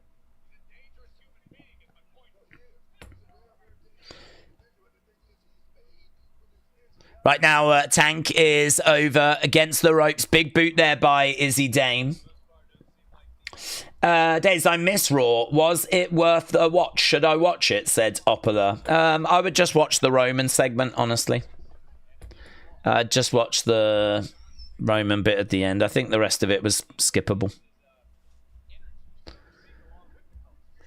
Over in the corner goes Tank. This match has really slowed down. Tag being made, and comes Nico. Tank goes down. Such a shame, you know. I mean, I know that people are... Oh, big shot coming in there by Nico. I know that people are... really down on like having to go to commercial, but honestly, if you watch matches during commercial breaks, they do sort of suck. I mean, like, this match has really died. Right now, Nico in there with Tank against the ropes. Leanne said, I agree, the Roman segment was the only decent bit of last night's Raw. Chop coming in there, Nico grabbing the arm of Tank. Headbutt. Tank goes down. WrestleNight said, don't let Daze fool you. Cross and Sammy is worth watching. Going up. Headbutt as Tank moves out the way. Opala said, I love metal and rock, but I never heard an Aussie song. I might have to check out some of the songs, says Opala. Tag being made. Sean Spears is in. Tank going into the corner. Collides. I don't know quite what that was there. I don't know what Hank was doing.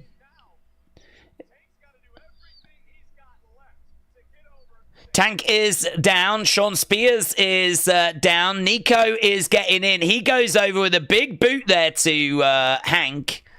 Nico, big back body drop. Tag being made. In comes Tatum.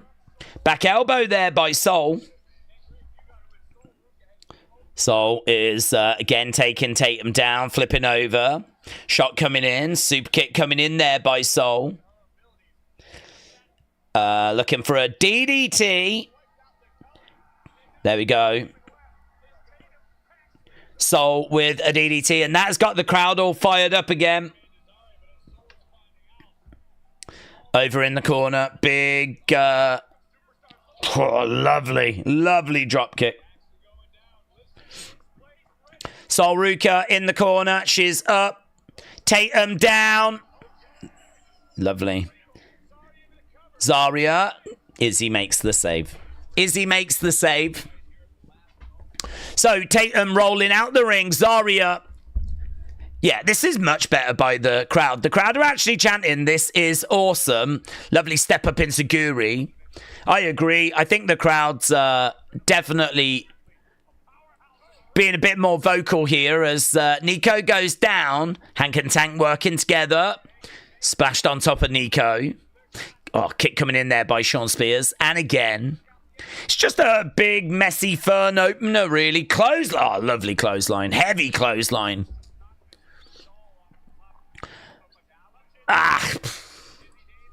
Izzy Dame in the ring. Izzy Dame regaining control. She's the only one in the ring at the moment. Everyone else is on the outside. Izzy is actually climbing up, but Sol Ruka has got in. Sol Ruka is... Okay, so Izzy jumps to the outside. Sol Ruka jumps to the outside. I thought Sol Ruka was going to go after Izzy Dame there, but she didn't. Zarya is in. Tatum in trouble. Tatum in trouble. Oh, big kick there by Tatum. Grabbing Zarya. Zarya, though, getting Tatum on her shoulders. Middle of the ring. There's Sean Spears. His up. Oh, my God. Zarya with Sean Spears. She's got him up. Drives him down. So, there we go. Zarya planting Sean Spears, but a roll up by Tatum. 1, 2. Kick out by Zarya. Oh. No joy. Over against the rope. Spear by Zarya. This is a much better way of presenting Zarya as this kind of like beast. Right now, Sol Ruka on the outside. Tatum has got the doll. Lights have gone out. Is this Dark State? This feels like Dark State. Yeah, it is Dark State. Dark State are here. Dark State are going to make their presence felt. There's Saquon. Lights go out, though. 1, 2, 3. What has happened there? Tatum has managed to get the win and the pin on Zarya. That's confusing, isn't it? Somehow, Dark State arrived, lights were out, and when they came back on, her eye, something to do with her eye. Did she use the doll? Did she jab her in the eye with the doll? So, it's a strange ending, isn't it? That is a strange ending. I wonder how they'll follow that up. Well, there we go. That was the first opening match. Suzanne said Dark State made good guys lose. Damn it. Okay, there we are backstage. Fatal Influence.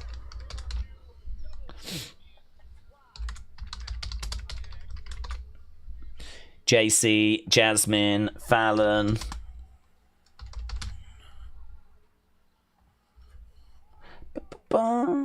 WWE never stops surprising. What is this an advert for? Oh, SummerSlam.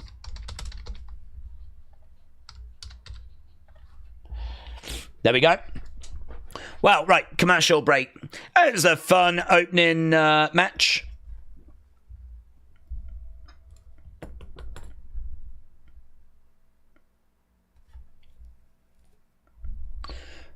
Right, I am getting confused by Dark State, said Blue Will Sonic. Yes, I understand.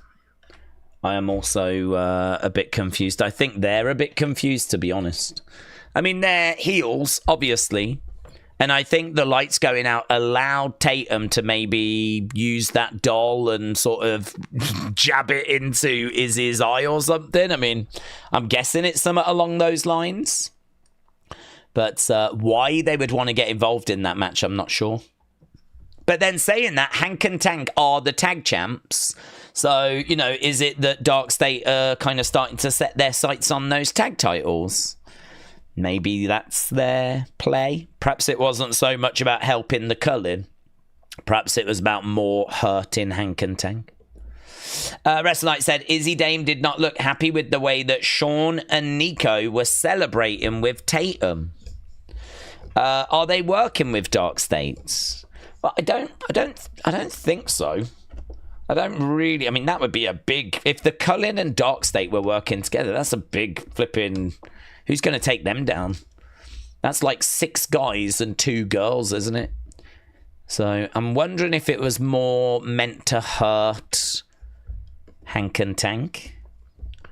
I wonder if it's that. How do you watch NXT, said Gage King. It's on Netflix. In America, it is on the CW network. Daze, I've spent 5 hours doing my half-sleeve tattoo, and I'm going to go back tomorrow to get it finished, said Zach. Well, send a picture over when it's done, but... Michael said, Hank and Tank are crank. Love them. Cullen pick up the win, said Blue Will Sonic. Kendall said, was that a mixed gender match? It was, yes. So when the women get tagged in, the women have to come in on the other side. When the guys get tagged in, a guy has to come in from the other side. So you can't do man against woman. But you can do woman against woman, man against man. And yeah, I thought it was pretty good. I like it when you can get a whole faction into a match.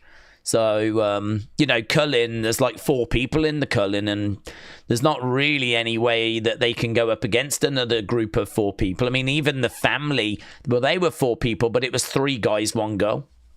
So, doing something like that as a fun opener, that was fine, honestly. Hello, Bones. Shout out to you, buds. If you were to get a wrestling-themed tattoo, what would you get? Or probably... QR code? Maybe based on Nightbirds, and you scan it and it kind of take... That would be really... Do you know what I mean? I think if you could probably set up a website... Someone's surely done that. Set up a website and everything, and... Imagine that, if you had a QR codes... And it took you to like a questionnaire or something. Say you see like a girl that you like or something, and you're like, do me a favor, scan that, would you? And then they do it, and then like a questionnaire comes up on their phone, and it gives them the option to leave their number and all stuff like this. Would that be creative? I feel like it would. I feel like that would be... It might... Listen, it might have a success rate of like 5%. You might try it on 100 girls and only 5 are like, think it's clever. That's fine. That's fine. That success rate works, doesn't it? Hey, here's Jordynne Grace.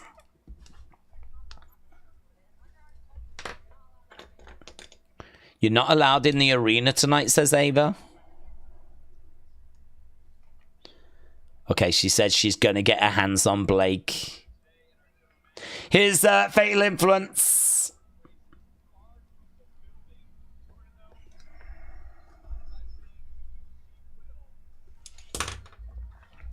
Here's JC2 belts.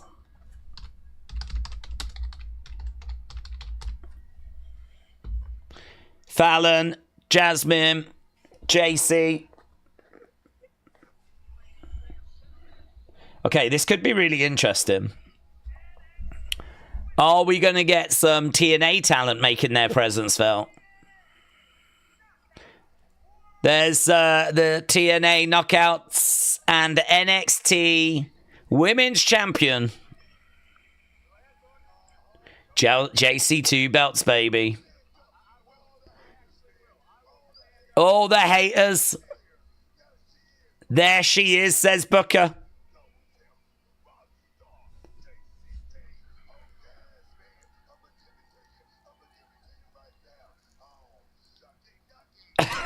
He's going off, man.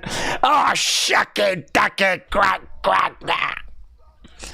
Bow down. Bow down. Corey Graves said, I think it's high time the WWE Universe gives an apology. Stand up a little bit longer, says Booker. JC2 belts is the chant.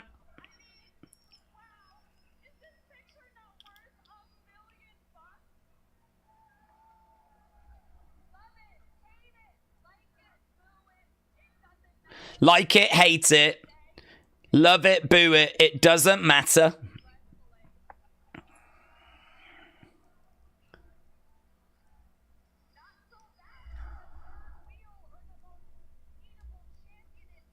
Not so bad for a third wheel or the most beatable champion in history, says JC. It is going to be interesting to see how they kind of ride this momentum. So, JC in the ring, living her best life.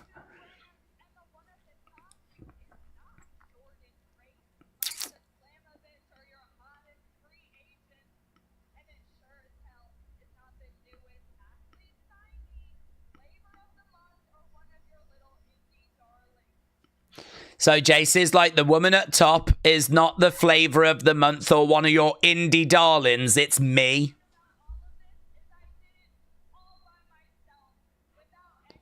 I did it all by myself without any help.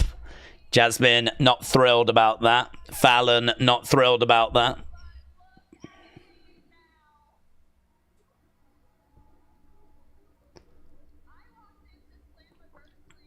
It's funny how they were teasing problems in Fatal Influence, and then it turned out there weren't really problems, and now we're once again teasing problems.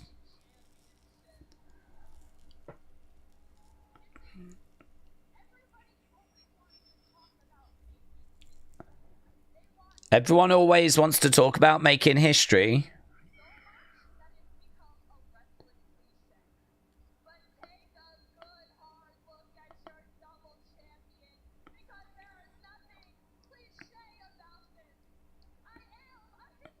I am a history maker. Okay, here we go. Lash Legend. I don't even need to know the music. As soon as I hear the...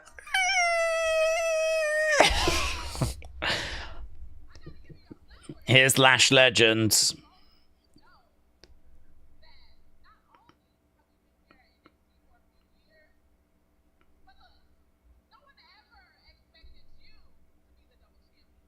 No one ever expected you to be the double champ. Just saying.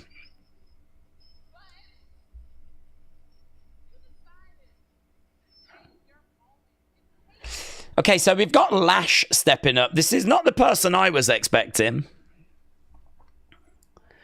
But she does need... She is big and...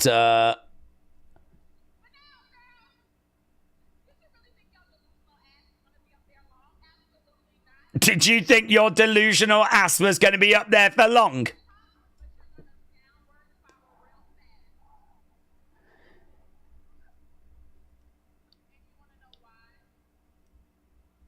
Okay, she's stepping to JC.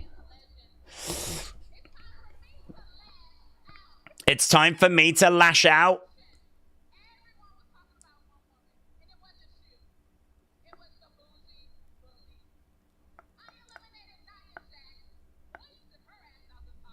So she's talking about eliminating Nia.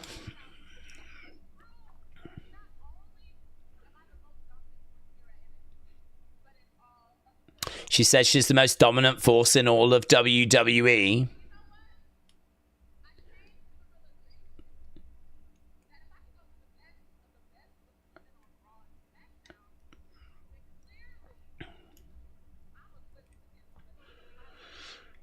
Okay, so she's stepping up to JC, but she's not alone. Music plays and Miss Parker is making her way down. Miss Parker making her way down and the crowd reacts.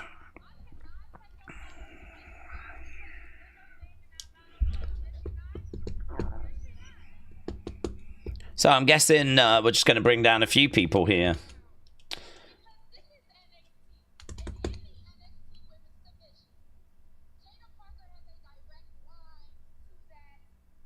Jada Parker has got a direct line to that championship, says Jada.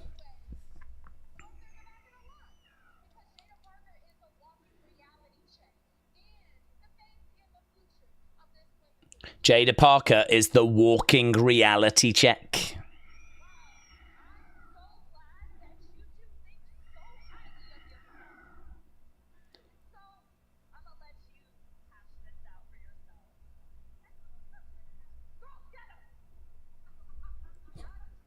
Okay, so JC just said to Jasmine and Fallon, girls, go get them. And they're like, yeah, no, I don't think so.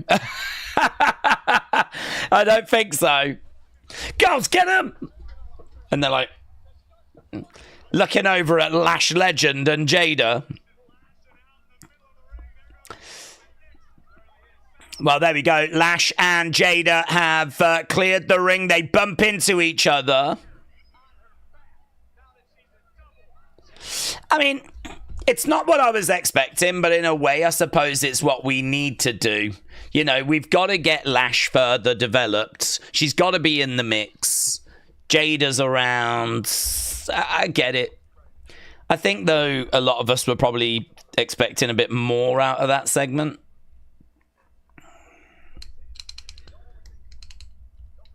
Okay, we got Javon backstage with Ricky. Leanne said, I'm loving Lash with the lighter hair.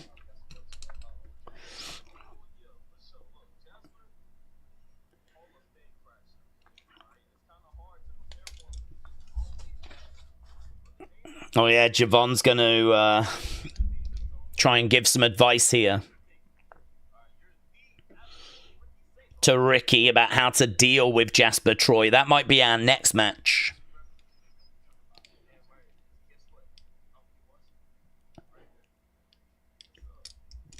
Okay, so Ricky said the Revolution will be televised, and we are at commercial break. So, there we go. Get in your thoughts. Get in your thoughts. Kader said it feels like Jada isn't playing a character. She's just being herself. Javon Evans, Ricky Saints segment there. Yeah, I mean, look, my thoughts on that was it was fine. I'm not a big fan of teasing the issues within the group because I feel like we did that for a long time, and then the reveal was that actually there weren't any issues. And I thought that was quite clever. So now we're starting to tease issues again. I feel like I've already seen this story. I know it turned out to be like fake before. And they were just doing it to make us think. But I sort of feel like I've still seen it. So not crazy about that bit. Lash coming down is probably the right move. You know, she needs to be in the conversation. I did wonder if they would have a go after the mid-card belt first. Because I don't think she's held that mid-card championship that Sol Ruka's got. So, you know, I don't know that she'll win this top title. But actually, if she's not quite ready, she would be a good opponent, actually, for JC to get a win against. Big girl, you know, she's got a good size to her. Like, that's a problem for JC. So, JC getting a win there, I think, would be quite good for JC. And then maybe Lash goes after the mid-card championship. Jada feels like she's been in more high-profile singles matches. I feel like she's been involved in a lot more singles matches on NXT PLEs. And so she feels like she's the more likely option to actually get the NXT championship from JC. I mean, I don't know that it would be Jada. I mean, it absolutely could be Jordynne. It could be Blake. I mean, there's obviously women... plenty of women around. It's still a very, very good women's division, even with losing all the women that we lost. I don't know that I see either of those women being the ones that get the belts, to be honest. But, yeah, you know, they've got to be in the mix. They've got to be in the conversation. I think what surprised me is that we didn't get TNA girls coming down. I think I'm surprised that there wasn't some TNA women kicking off, or Masha Slamovich didn't appear, you know. I think that was the surprise. But the segment was fine. It was fine. My thoughts are that I just want to see the Fantastic Four. I was not thrilled by that last segment, says Black Mandalorian. The only time I've ever seen Lash Legend was at a Royal Rumble a couple of years back. And at that time, I knew nothing about her. And she was dark-haired too, says Liam.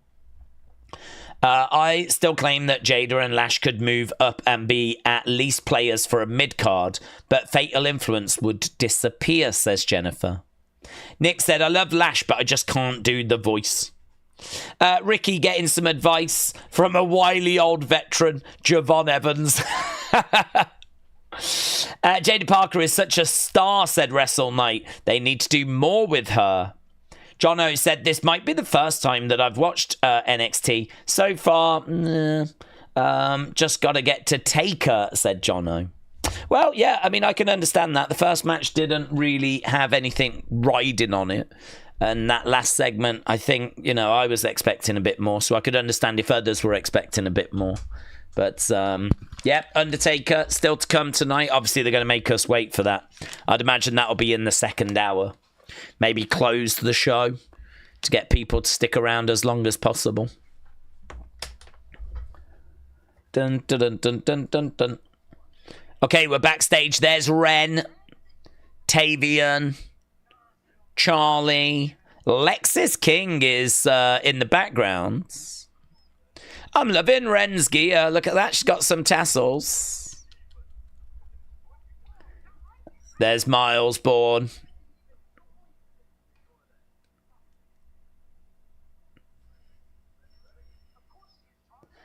Well, I don't know why Lexis is... I don't really get this story. I feel like I've missed some... Lexus is walking around with, like, earmuffs on. Okay, here we go. Jasper Troy now. So it is going to be Jasper Troy next. He's going to be in action. He's going to be taking on Ricky Saints. Oh, I love Ricky Saints' entrance, actually, so this will be good. Let's go, Ricky. Lex's character is a bit all over the place. Yeah, I've missed some. I've missed some. Like, I don't know why he's doing this. I don't know why he's pretending to be Miles or trying to understand what it's like to be deaf. I've missed a segment. I feel like I've missed an important segment that's going to explain why he's doing this. But he is doing this, and he was walking around like just banging stuff with earmuffs on. Jasper Troy in the ring. Right. Was King trying to get quarters from a video game machine? I don't know what he was doing. Here is Ricky then. Yes, love this music. Dun, dun, dun, dun. Go on, Ricky!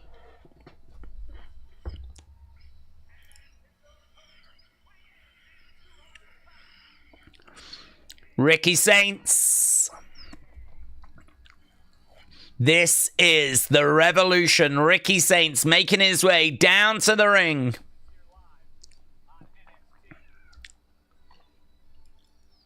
Jasper Troy in the ring. Ricky Saints jumps up.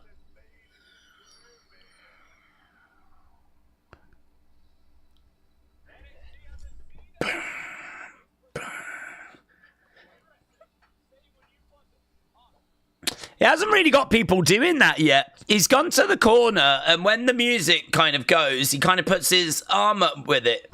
It's a little bit yes-ish, I suppose, but I could see the crowd eventually joining in with that. Give the crowd a chance to get involved in anything, and they will. Right, bell has sounded, and we are underway. Ricky Saints against Jasper Troy in our second match. I keep hearing the chains jingling. I thought it was Jasper Troy, but I'm starting to think that they've been given over to the commentary table. And maybe that's why they're jingling away, because they're over by the commentary table. Sign in the crowd says, damn Gina. Don't know what that means. Okay, right now, Ricky Saints getting smashed in the corner by Jasper Troy. Another shot coming in, chop coming in there by Ricky. Sonny said, do you want a one-card pull? I would like someone else to have a one-card pull. I feel like every card in the pack has been pulled for me now. Can you do a one-card pull for Wrestle with Andy, please? I want to know what's in Wrestle with Andy's future. Sonny, can you connect to his energy, please? Come on, Jasper, Troy said, Zach. I heard that chain jingle. I thought Okada was here, said for Beach Kevin. Right now, Ricky is getting picked up on the shoulder of Jasper. Planted down by the big man. You might remember that recently there was a war between Ricky and Ethan Page. Jasper Troy getting involved during that. Jasper Troy is smashing Ricky at the moment.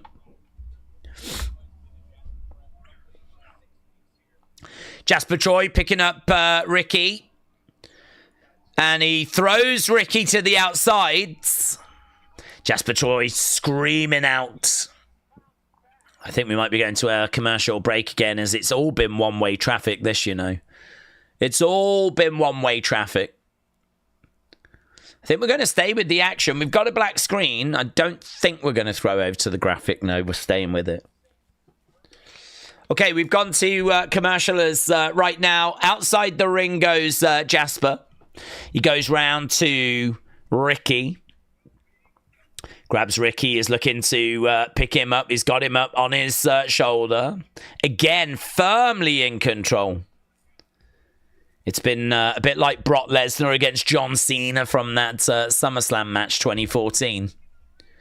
He's managed to pick Ricky up, and he's walked up the steps with him, but Ricky gets back in the ring. He gets caught. Jasper Troy stepping over that top rope with Ricky.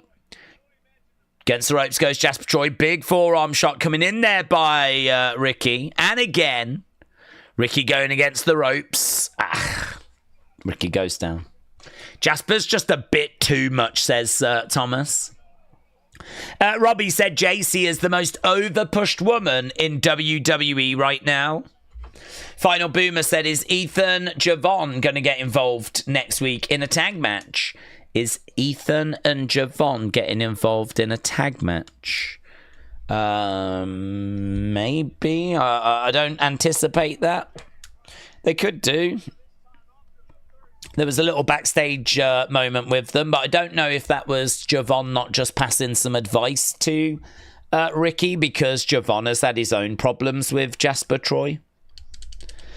And Ricky is over against the ropes. Few fans on their feet. There's a guy there with an Undertaker shirt on. Shot to the midsection there by Jasper Troy. Blake said, we need Booker T on commentary on Raw. Brian said, I thought Tessa might turn up to confront JC. Right now, we got Jasper Troy with a knee to the midsection. Vidal said, what channel is this on in Los Angeles? Well, I would have expected it to have been on CW Network. I know sometimes you do have, like, sports and things that kind of interrupt the broadcast. But it'd be a shame if that was happening tonight. Right now, we've got Ricky over against the ropes. Jasper Troy coming over.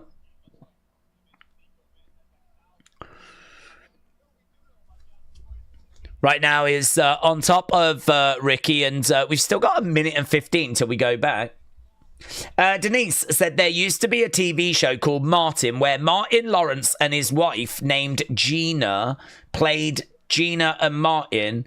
Martin would say, damn Gina, when he was upset. Oh, so you think that damn Gina is a reference to that show? That's obscure. I wonder if there's like a Botchamania that's doing something like that. I know Botchamania was showing off a lot of like video game signs, and so that's why you saw a lot of video game signs like in the crowd for a time. I wonder if that's something that's like Botchamania related. Normally when people do that, they do that for like some purpose like that. Back in the corner, 20 odd seconds to go. It is still all Jasper Troy. Duran said, we do not need Booker T on Raw. He is the worst broadcaster in wrestling. His promo energy, his voice is great for promos, so he should become a manager. Wrestling Russ said, Jasper is green as grass, or as green gets. He will tweak his character when needed. He definitely has a good shot and a good future. Right now, we got Ricky on the shoulders of Jasper Troy. Daze, are you going to the new I Know What You Did Last Summer? No, buds. I'm not really a film guy, am I? I don't think I've seen all the previous I Know What You Did Last Summers. So, no plans. I would like to see the new Naked Gun, but I'm a bit worried it's going to be rubbish. I just don't know if that works, if that's going to work in 2025. I mean, it could be really good, but I hope it is, because I liked the others. So that's a film I could be tempted to go and see. Right now is biting Jasper. Just trying to find a way. A little bit of dirty tactics there by Ricky. To the outside goes Ricky. Jasper Troy goes out as well. Ricky against the ropes. Suicide dive. Jasper stays on his feet. Shot coming in there by Ricky. And again, another shot coming in. Is unloading on Jasper. Shot coming in there by Jasper as Ricky moves out the way. Jasper hits that ring post. Ricky on the outside, throwing in another shot. The big man on the outside. Chop coming in there by Ricky. And again, Jasper trying to grab a hold of Ricky. They really seem to be going through the motions a little bit. Like, Jasper was kind of standing there, acting a bit stunned, and then he grabbed Ricky, and Ricky sort of looked at him as if, like, what are we doing? And then he kind of threw him into the edge of the ring. But there's just these moments, these extra beats, you know, rather than them just doing it and it being like water. Like, there's that uncertainty around still with Jasper Troy. Right now, we've got Ricky going up. Ricky with a big crossbody. Down goes Jasper. Trying to get back up. Pops up. Not much in the... No selling. Zero selling. Into a DDT there by Ricky. 1, 2. Kick out there by Jasper Troy. Jasper doing a bit of selling now. He's over against the ropes. Against the ropes goes Ricky. Ricky crossbodies Jasper to the outside. They go back out again. So they go to the outsides. I don't feel like this match needed this time, to be honest. I think this is going longer than I feel it should. I feel like this should have been kept a little shorter than this. But both guys are down at the moment on the outsides. Jasper getting up. Why is he going after the ref? What's happening here? Jasper's going after the ref. Why is he doing that? He's just getting distracted. Ricky from behind. Shot coming in there by Ricky. Nightmare Fatu said ever since they locked up that Weinstein guy, the movies have sucked. Into the screen, into the entranceway goes Ricky. Ricky is down. Jasper is behind him. Referee is just... I don't know what the ref's doing. I don't know what's happened there. There was a noise as Ricky... I don't know what happened to him. Now Jasper's again going after the ref. This feels like a mess, honestly. I don't know why we've stayed so long on the outsides. I don't know why the referee keeps intimidating the ref. The entrance ramp has collapsed. Oh, so that's what the noise was. The entrance ramp has actually collapsed. The camera never showed it. I don't know that was meant to happen. It was never shown on camera. So Ricky actually fell through that gap. You could hear it, and you could hear a reaction from the crowd, but they never showed it. Obviously, there will be fan footage that's doing the rounds because everyone's got their phones out, but I don't know if people were recording at the time. That is actually the finish of the match. So I wonder if that was intended. Yeah, because he's actually sent onto Ricky. Ricky has not been able to answer the count. And as a result, Jasper wins by count out. I'm starting to think that might have been on purpose now. But yeah, that was the first time we'd actually seen that the entranceway had collapsed. It's a real shame that we never actually got to see that. Because that is something quite unique for part of the actual ramp to kind of collapse. There he is. Look, there's Ricky. Well. Yeah, that was an awful match. I think it was planned, but I think the cameraman messed up. Yeah, I agree. That was a mess, really. It's such a shame because that moment is such an interesting moment. It's quite a creative finish. We're backstage with Trick and Javon.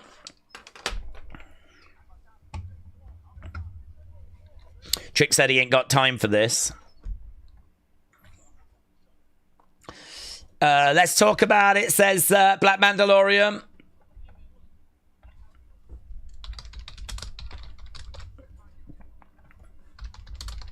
Okay, let's get the tragic news.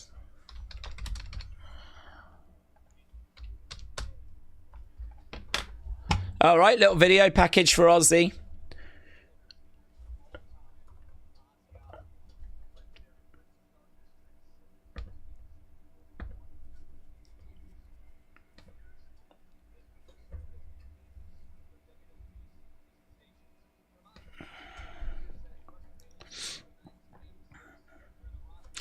There's Aussie chants.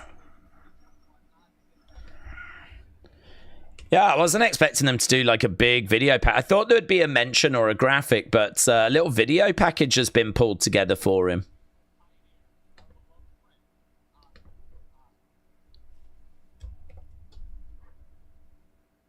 There's a thank you Aussie chant.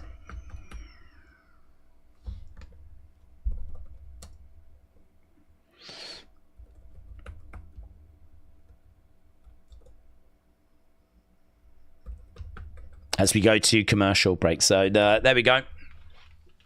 Right, Afro Soul Reaper, shout out to you, my friends.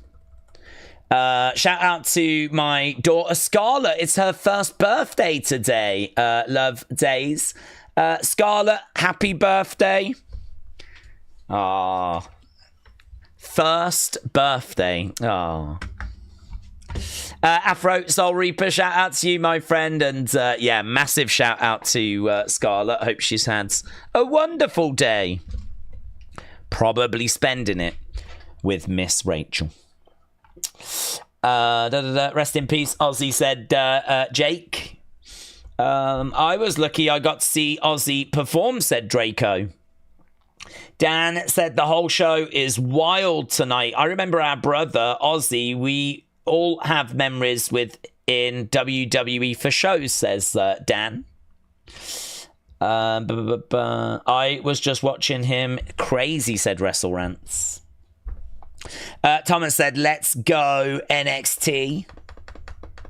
Loves Bluey, said Afro Soul Reaper. Oh, right. Yes, that probably would have been my second guess, to be honest. He did that amazing 2022 War Game song, said Tyler. Okay, let's go up.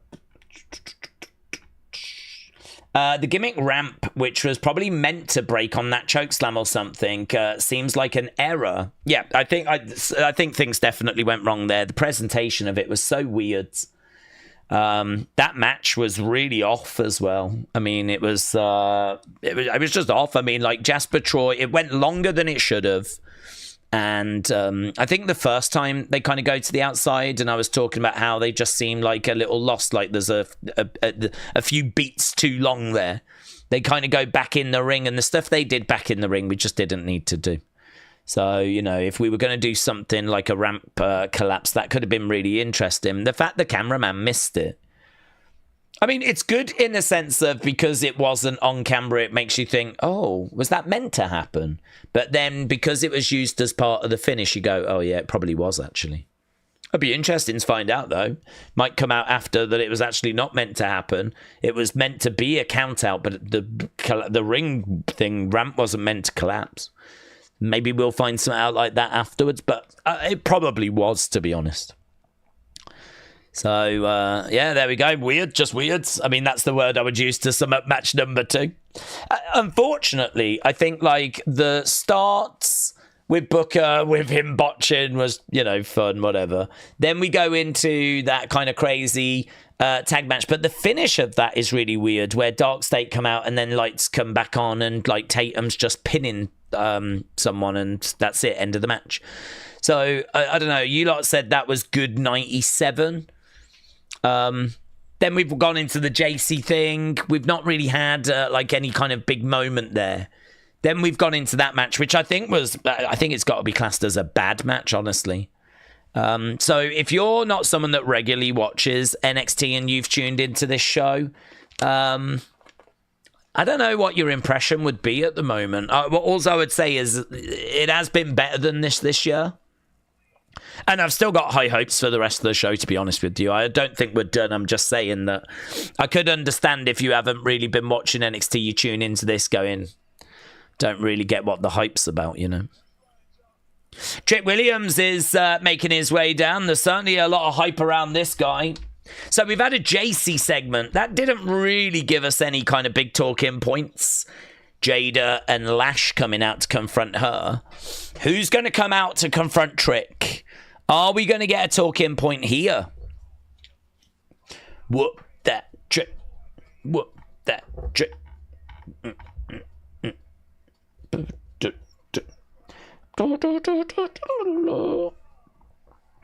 Okay, here we go.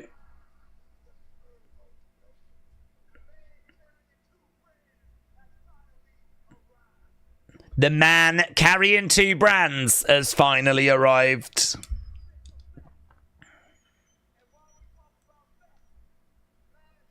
Look at that old school Undertaker poster someone's got in the crowds.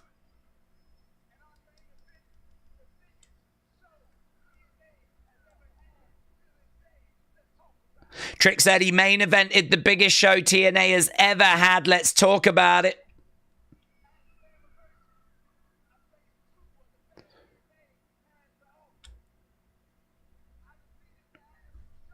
I defeated the Average Joe. And I defeated Mike Santana.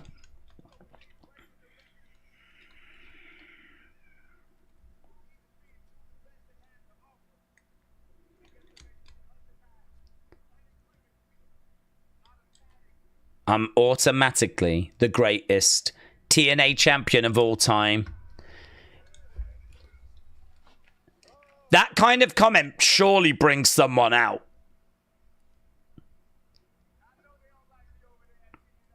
I know they all like me over there at TNA.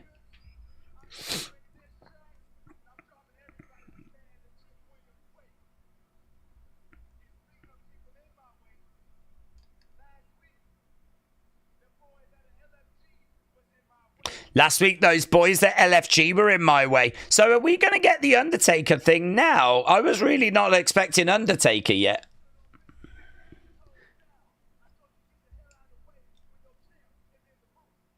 But he is talking about the LFG thing. Oh, mate, this could be huge. Are they going to use this to take us from hour 1 to hour 2? I thought this was going to close the show. I thought we were going to do a Trick thing now where someone would come out, we would do that, and then Undertaker would be out later. He'd call Trick out and Trick would come back out again. But he's talking about Undertaker and it's making me think we might be doing this now. Here we go. Undertaker mentions...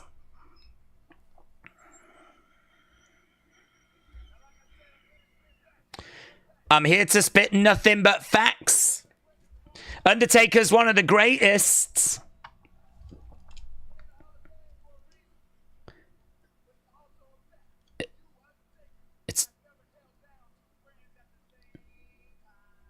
It's a fact you've never held down two brands at the same time.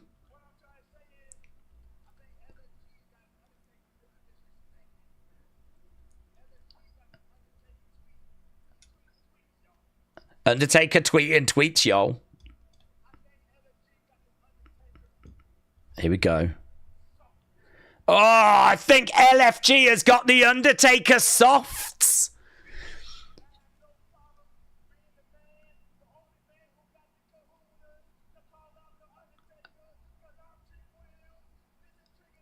This is Trick and A. Bring your ass out here. Trick says, I think LFG has got the Undertaker softs. The gong sounds. The lights go off. And of course, it's American Badass. So Undertaker advertised for this show. And there he is. There he is. There he is. Undertaker steps out on the entranceway.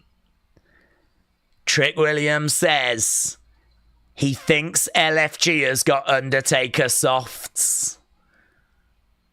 I don't think he's going to love those comments. Let's have a look. Trick looking a little bit worried. Undertaker with some shades on. He's looking good, though. He's still got a real good size to him, hasn't he, Undertaker? Undertaker going up the steps. Getting in the ring. Just walks past Trick, goes over to the hard cam. Stares at Trick. This segment's going to be so good, mate. This segment is going to be so good.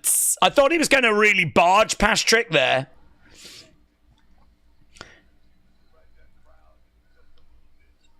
Undertaker in the ring. Let's see what he's going to say. What's his opening line going to be? He's pacing around a little bit here, Undertaker. Looking out at the fans. Undertaker chants breakout. Some serious facial hair he's got going on, isn't it?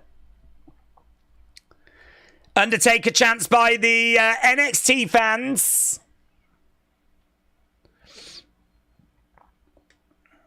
He does look a little bit like he's about to break into like some beat poetry. Here we go. Trick Williams is in the ring. Microphone in hand, is ready to go if needed. Oh, there are whoop that trick chants. Undertaker, whoop that trick. Undertaker, whoop that trick. That's surprising. That's surprising.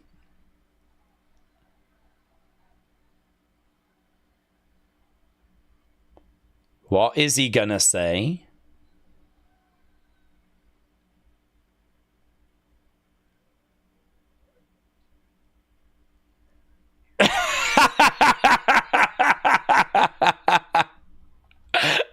Well, what do we have here? We got a dead man walking.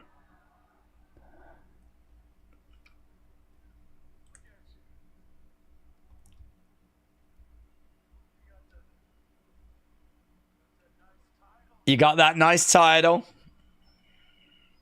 Taker's gonna kill you, Chan.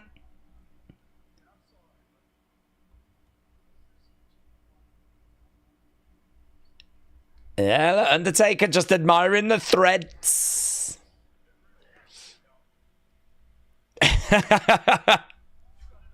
You've got it all.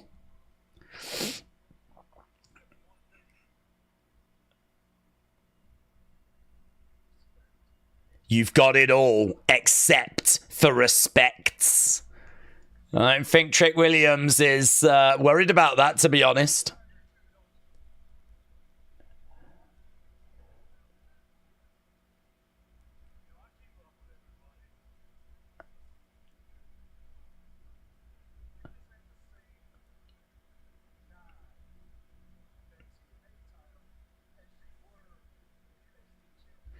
You ain't the same guy. Undertaker saying that Trick has changed.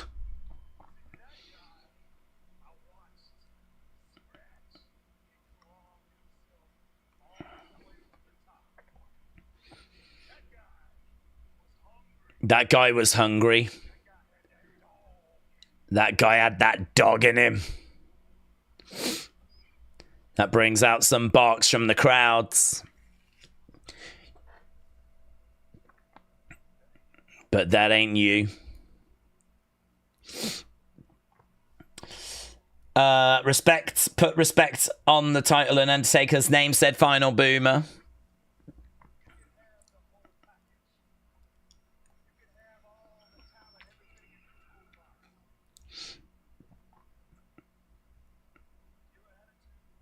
With your attitudes.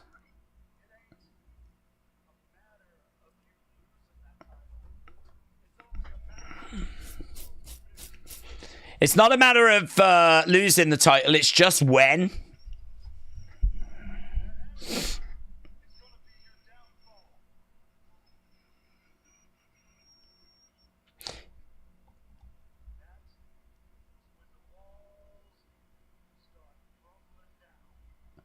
That's when the walls will start crumbling down.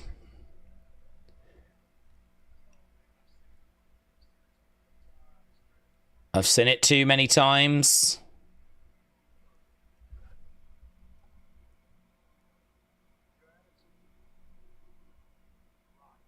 Your attitude is rotten. Leave that on. Trick was going to take his jacket off.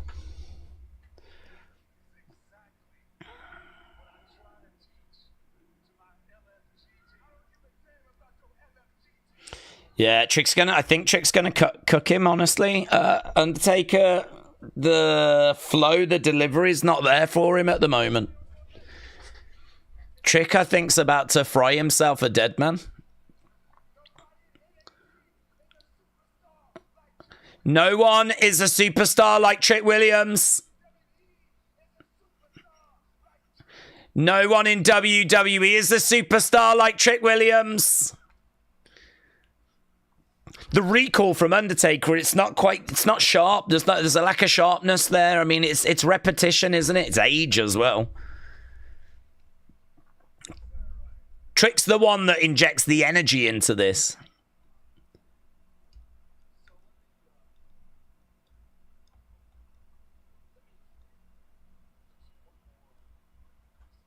One more piece of advice from the dead man.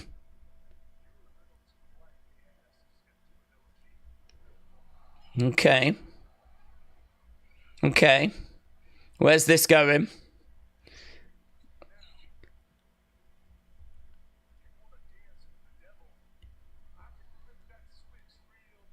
I can flip that switch real quick, says Undertaker.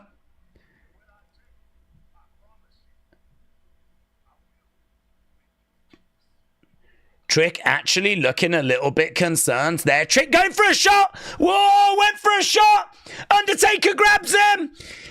Chokeslam coming in. Bang! Trick goes down. Undertaker chokeslams Trick Williams. No LFG stars needed. We wondered how that segment would play. Undertaker with some words of advice for Trick. And when those were not heeded, a chokeslam was delivered. So there we go. That's how the segment played. I think that's it for now. I don't think we're getting any more from Undertaker, of course. Crowd were chanting one more match. I'm not expecting that. I think that was everything we're going to get. But can't be down on seeing a dead man chokeslam. I really liked when he was saying to Trick as well, I can flip that switch. And Trick was like starting to panic a little bit. Things were getting a little bit too real for him. So fun. Yeah, good. I think what we did get from that segment, though, to be honest, was we got to see just how we got to see just how hard it is if you don't do this on a regular basis. Like Undertaker, he was never like this incredible promo, but he was normally good at like just coming in and delivering some like killer lines. But like he was actually talking a fair bit there, and kind of, needed it. He was pacing as well. Did you see him like back in, like walking around? Like, I don't know that there was nerves. I can't imagine Undertaker having nerves being in front of an NXT crowd.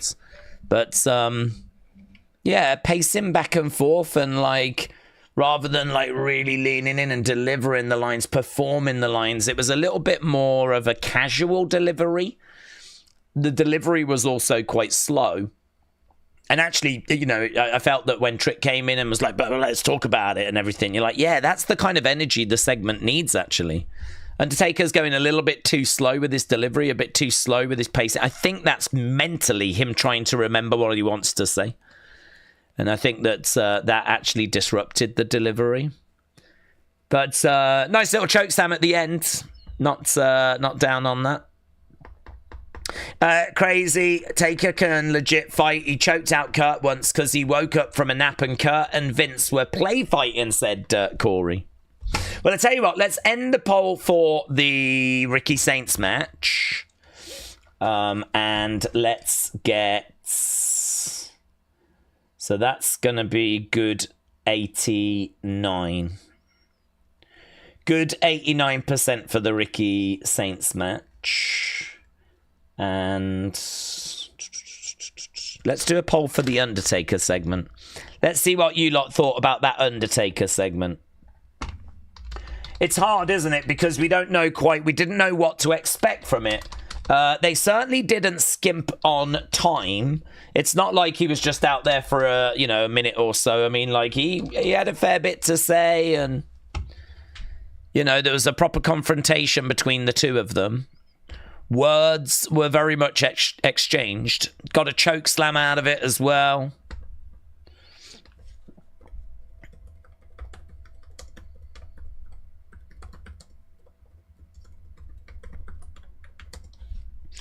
That was a hilarious segment, said Ninja. The match would have cooked if they both could do it, but that Taker's thinking about it, said WrestleMania. I actually was quite surprised that the reaction from the crowd was not A, louder, and B, more behind Undertaker. I was expecting that to be Undertaker, like shaking of railings and like... Do you know what I mean? It's like one of the biggest, most loved stars in Texas as well, which is where Undertaker's from. Like, I'd have thought it would have been a flipping hero's welcome, but it was actually a little more muted than I was expecting. Still good, but not as loud, not as riotous. And also some trick chants. What's that about?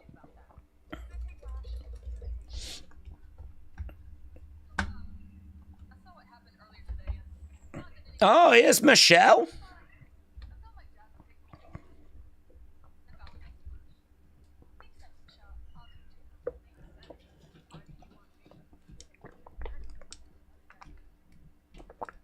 Okay, so Michelle has made a couple of matches here.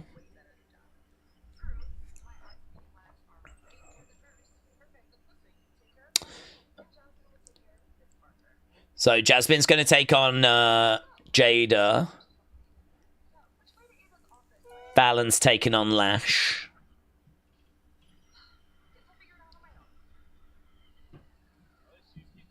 Okay, Ren Sinclair is in the ring, and she is wearing the Texas flag on her arm sleeves. I believe she is from Texas. I think that's where her family's from. I think her... Okay, here we go. We've got a Blake Monroe entrance. So this is a Blake Monroe entrance. This is going to be her singles debut. So there's like a mirror in the entranceway. That's kind of interesting, isn't it? We're actually looking at Blake through the mirror, her reflection, as she then makes her way down to the ring. That ramp has actually got like hazard tape. They haven't repaired it. They've just put hazard tape there instead with the part of the ramp that collapsed earlier. So Blake Monroe making her way down. I like the graphics. I like the Titantron. Music, I think, is okay. Could be a little more exciting.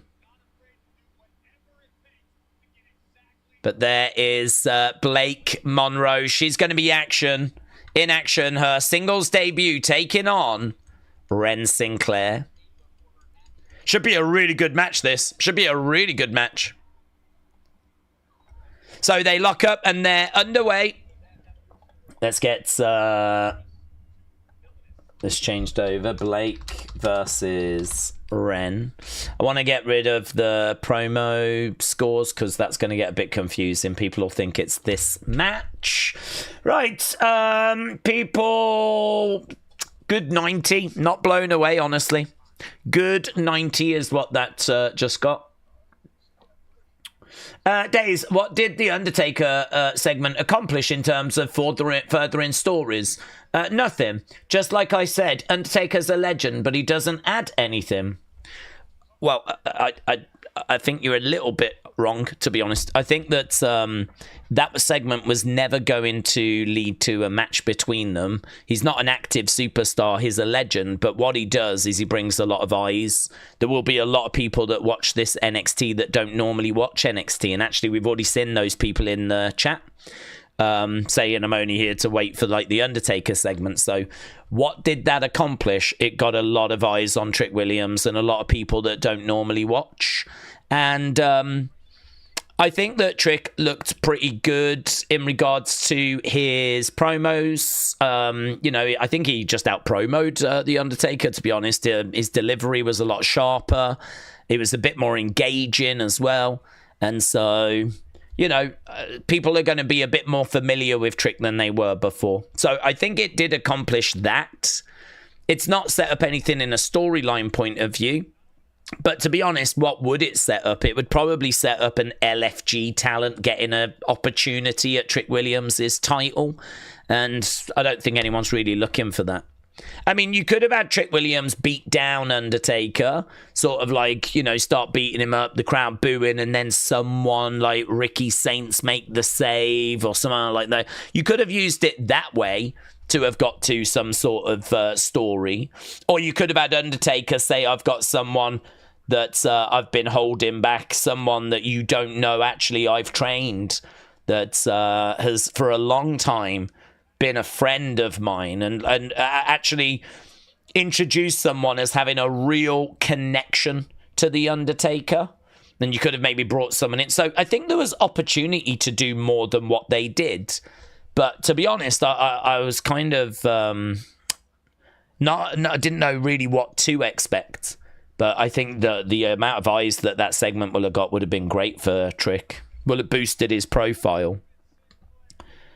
We did the same thing the other year with Bron Breakker. Blake Monroe gets the pin, gets the win. It's a squash match. Blake Monroe is, I thought we were going to be going with this match a little bit longer, but no, it wasn't to be. That was a fast match, said Suzanne. The age difference plays a factor with remembering words, says Blake. Yeah, I agree. Listen, I love Undertaker. One of my absolute favourite superstars of all time. I mean, I absolutely love him. So for me, at this stage in his career with like how he just doesn't do it anymore, it's here's Jordynne Grace. Jordynne Grace getting in the ring, charging over, grabbing a hold of shots raining down. Blake Monroe goes down. Round the back, there's a German suplex to a security guard.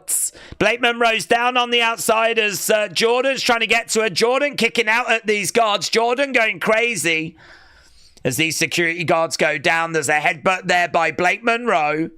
She's going to look to drive Jordynne onto a chair, and she does. Bang!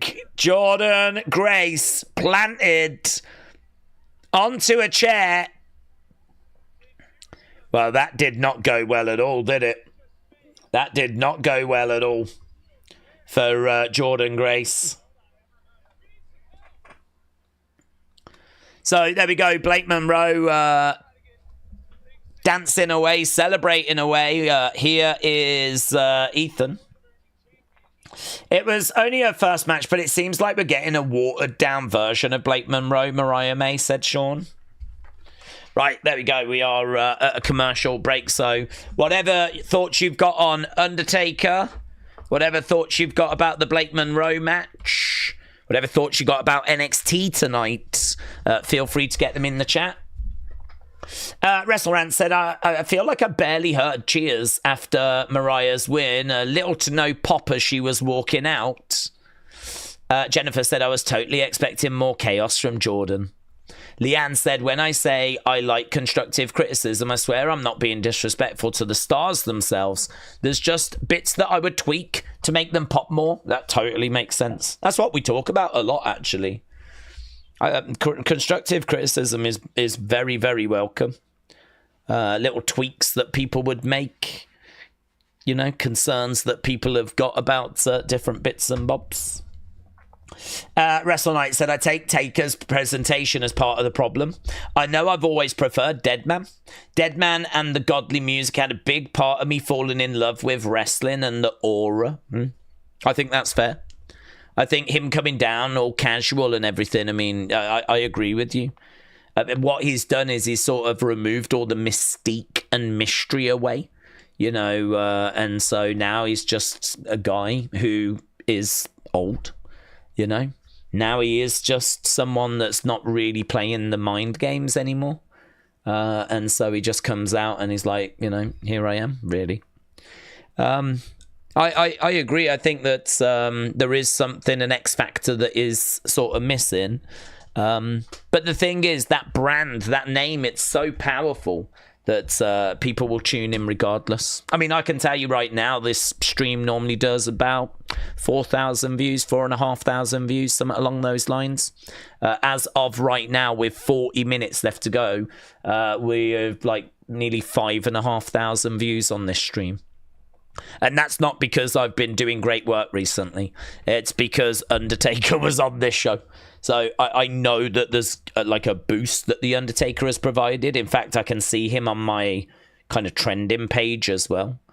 The Undertaker is currently trending. So should we just have a quick look and see what people are saying? If we go over here to latest Undertaker news. Now that's what I'm talking about. Respects. Long live the Undertaker, says who I am. Undertaker arrived in NXT, hit a choke slam. Not a sentence I thought I would ever type. Undertaker, Trick Williams, SummerSlam, please. I don't think it's going that way, but the Phenom makes a statement. Undertaker choke slams Trick Williams. TNA, give us Undertaker, Trick Williams for the TNA World Championship. Could you imagine? Could you flipping imagine? I hope there are plans for Ricky Saints. Why did they not have him lose? Jasper Troy was Undertaker's... I get he was Undertaker's rookie, but come on now. TNA tweeting about Undertaker is something I never thought I would see happen. That's true, actually. Look at that. 7 minutes ago, TNA, Undertaker just chokeslammed the TNA World Champion. That did actually just happen, actually. It's a very interesting way of looking at what's just happened, but that is a sentence that is correct. The Undertaker just chokeslammed a TNA World Champion. The dead man walks again. Trick is stupid for calling out Undertaker. You're absolutely awesome, Undertaker. The way Trick landed was hilarious. Undertaker showing Trick Williams, you don't mess with the dead man. Is Undertaker going to have a match with the TNA champ? So, there we go. That's just a few comments that were being made. There's just so much goodwill for the Undertaker. Even if the segment is not that amazing, people are still like, not bothered. It's the Undertaker. Hey, what's going on? What's this? This is a big Ethan Page segment.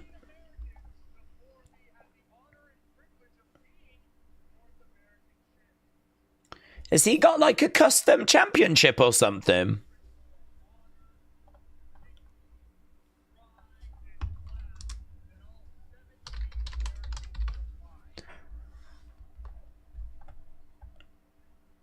Okay, so there's a couple of flags that are covered up. And there's a championship that's in the ring, but that's covered as well. What's this? Eric, shout out to you, buds. Appreciate the support,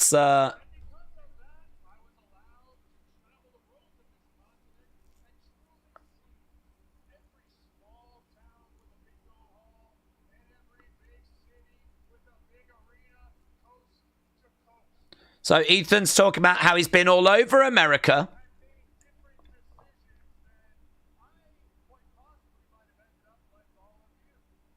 If I'd made different decisions, I might have ended up like all of you.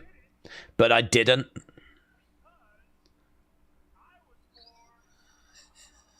Okay, he's got a Canadian flag in there, and the fans are booing that.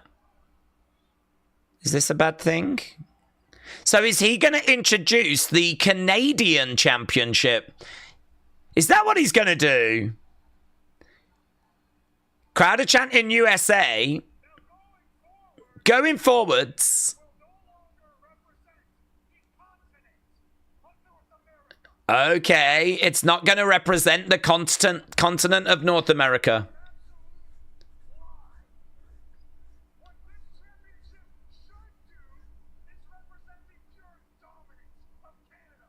Wow, my God. Wow. This championship should represent the pure dominance of Canada.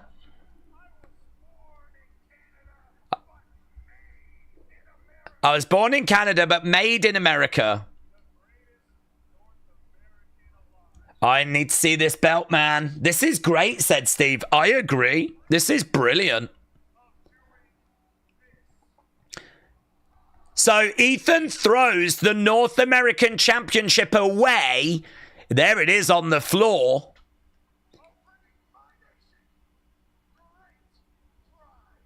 Wow, there it is.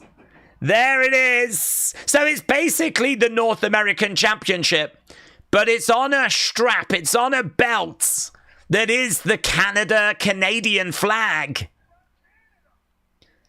So there we go. It's right that this is the belt that Ethan would carry, to be honest. Mate, the fans are really not pleased about this.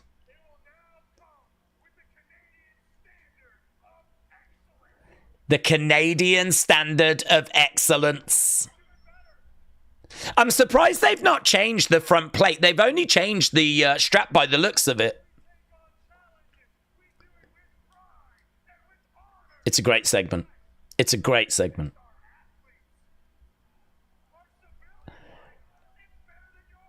Our civilian life is better than yours. Our women are hotter.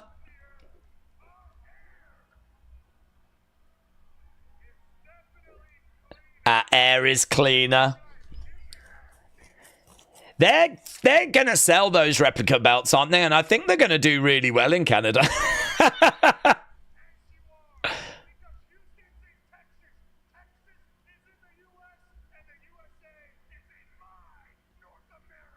The USA is in my North America. A whole chants are ringing out. This is the kind of heat they would have been hoping for. So good. So good.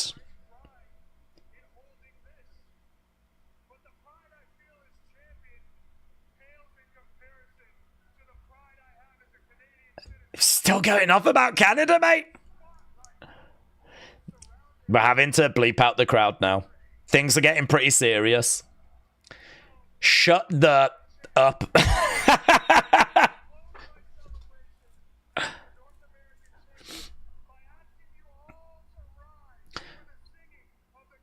Yes, the Canadian national anthem is about to be sung.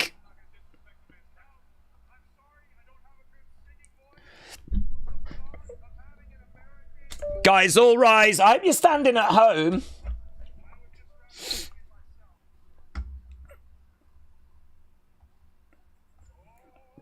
Oh, Canada.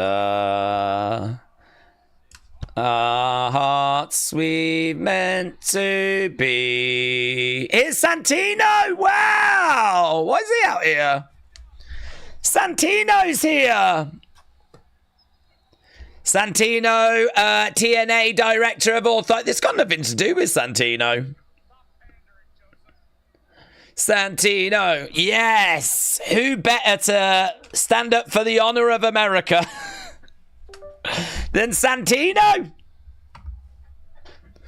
Santino. Look, Santino in the ring.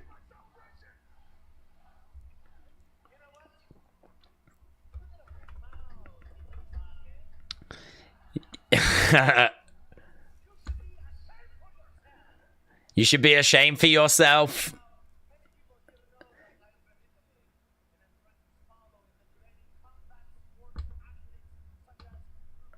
Bruno Sammartino gets a mention.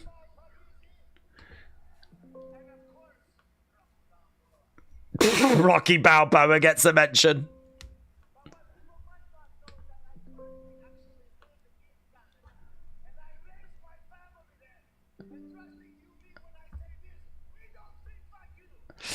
We don't think like you in Canada. I'm not sure that's true, you know.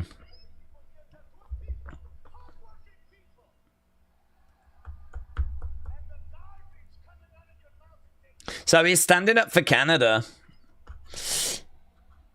Rob said two Parisi mentions in one day. Who saw that coming?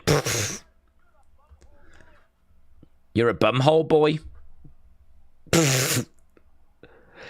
Bumhole boy. Bumhole boy. Bumhole boy. Bumhole boy.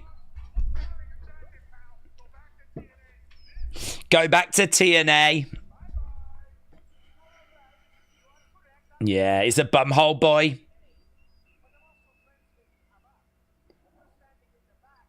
I'm also friends with Eva.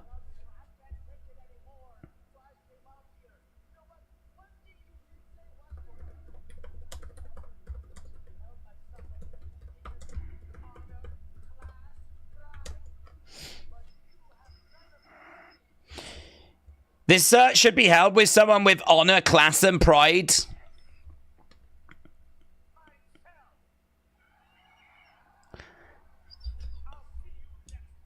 I'll see you next week, said Santino.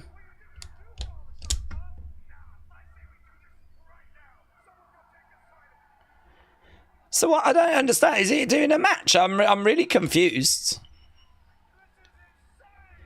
Oh, there's Cobra. I'm really confused. He said, I'll see you next week.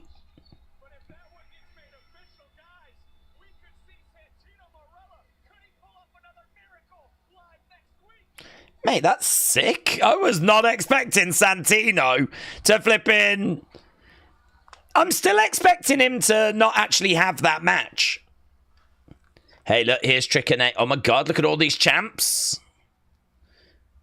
Look at that. Look at that moment. Oba with the NXT Championship. Trick with the TNA Championship. JC with both the Women's Championships. Oba with a smile on his face walks away. That was a hell of an image, wasn't it? Those three with those 4 belts. Oh my God, Santino. Actually, honestly, when he said, I'll see you next week, I still wasn't like convinced that it was going to be a match, but they really are putting that over on commentary. Mate, I think the first part of this show was a little bit like, you know, hit and miss and whatever. And, you know, I don't know how people felt about the Undertaker segment, but we got Undertaker. You can't be down on that. Blake Monroe was really short, but I mean, that last segment was fire. That last segment was so good. Really fun. Santino bringing out the snake. That's nostalgia, said Suzanne. That was a great picture, said Frat House Jersey. Could TNA get the North American title? Well, I don't think they would have Santino get the win over Ethan. I don't think they would. I don't know, man. I mean, I can't have been the only one that was thinking that Santino was going to be here to sort out what's next for TNA. I wasn't expecting him to be here for himself, you know? So I'm a bit... it's caught me off guard, honestly. Be great to see if that match is sorted and a graphic is in place by the end of this show. Days, I went to Elkhart, Indiana Church on the Rock of Michigans this past Friday to celebrate the life of Aunt Bonnie, who passed away. Is that your aunt, Carmen? Is that your aunt, Aunt Bonnie? Carmen, shout out to you. He should have said, see you next Tuesday. Yeah, that would have been good, King Yeti. But TNA's looking like a complete joke. They lose both their world championships, and their best response is Santino's son of a gum, Marella. Might as well start calling themselves NXT 2.0, said Sean.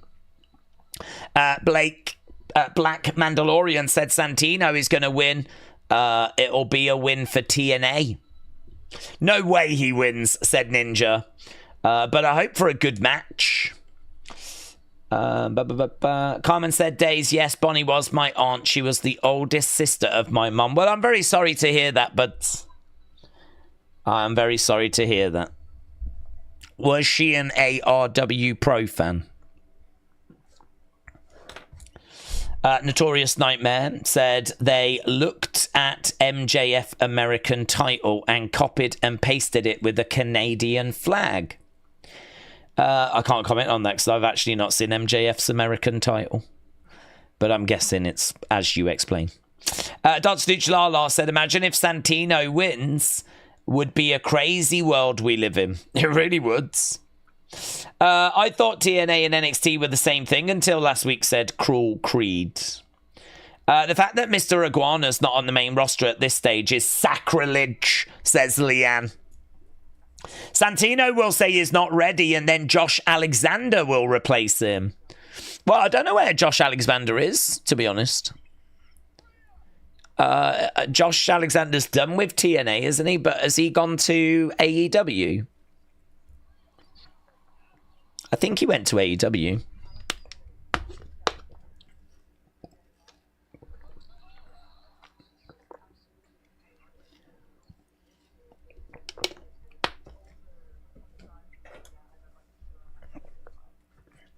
What's this? Oh, this is part of Unreal.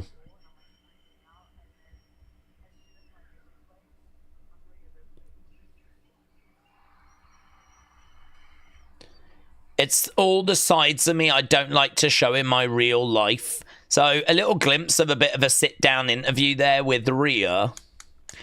There wasn't really much about that that's like, oh my god, this is essential.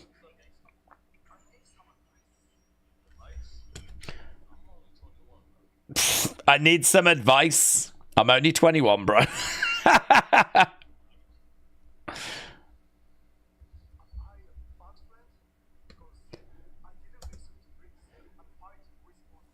Inamura wants to know if he's a bad friend. Bro. I think he's a bad friend.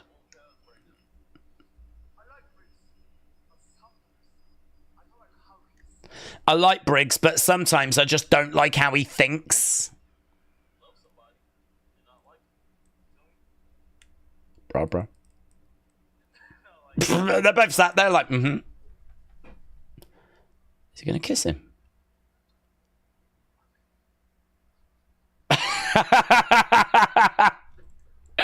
You could hear people laughing in the crowd because the way he grabbed him and stared at him there, it felt like he was going to go in for a kiss.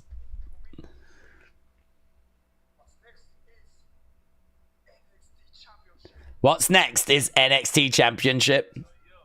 I would actually not mind that, to be honest. I wouldn't mind him, like, going backstage, grabbing people, and then being like, what's happening? What's happening? What's happening? And he's like, thank you. And then he goes. Ah, here's Bully Ray.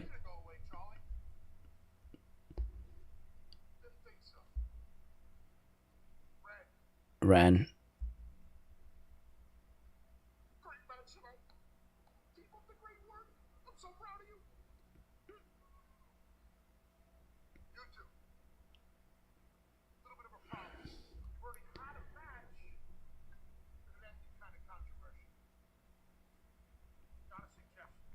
Okay. Bully's got a suggestion.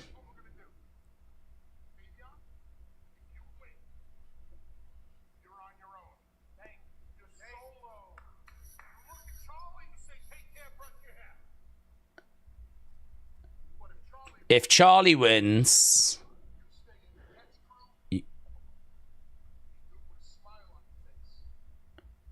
Well, if the dude don't want... I don't know. I don't get it. If the dude don't want to be there, then just let him go. This ain't prison.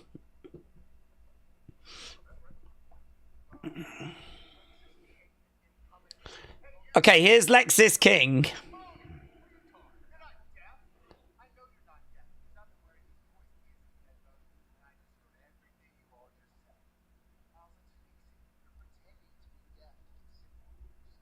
You're not deaf because I've been wearing noise-cancelling headphones and I've just heard everything you can say.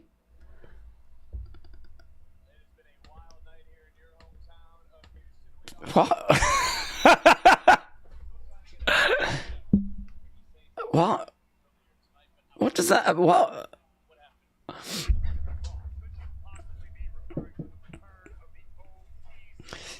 Okay, we're back with the commentators.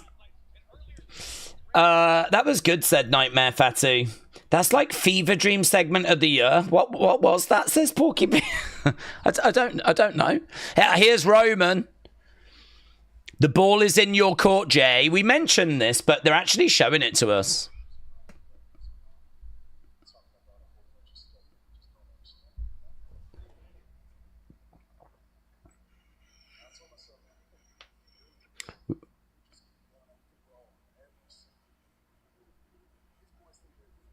These boys think they're the future.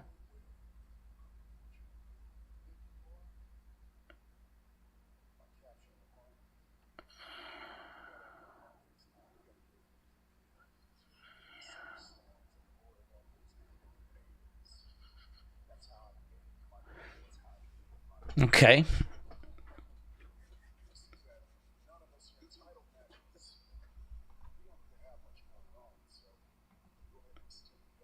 Okay, the offer.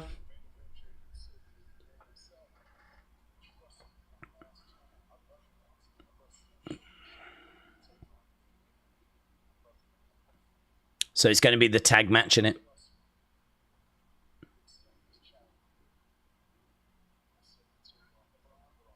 The Bronze.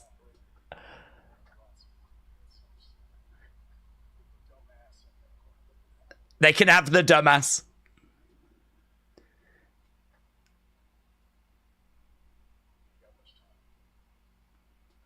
So there we go. The offer has been sent out to Jay.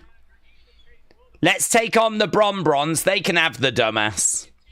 But he said he loved it last night. And yeah, we're well on the road for having that tag match at SummerSlam. Here's Josh Briggs. Don't get me wrong, I'm sure Santino Ethan for the NXT North American title will probably be the most entertaining thing on the show. Ethan is a star that could carry the brand, said Sean. Okay, main event time. Main event time.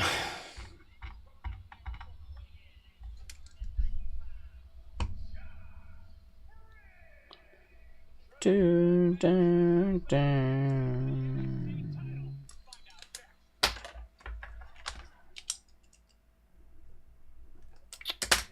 Single flipping pen works. Right. How long have we got? Oh my god, we got like 16 minutes. Right, Daze, do you think this Canadian championship is legit a new belt, or just is it for a small story? Small story. Small story. I think if they were going to do something bigger with it, you would have changed the front plates. And it's really, it's just a belt strap. That's all they've changed. The actual plates are exactly the same. I'm actually disappointed that it doesn't say Canadian Championship. I really thought it was going to be a new belt design and all that, but it's just a small story whilst Ethan's going to carry it. He wants to carry it with a kind of more of a Canadian flair. So, I mean, look, really fun for that segment. Great for that segment, but yeah, I don't think it's a massive deal. Right, NXT Championship match. This is the triple threat.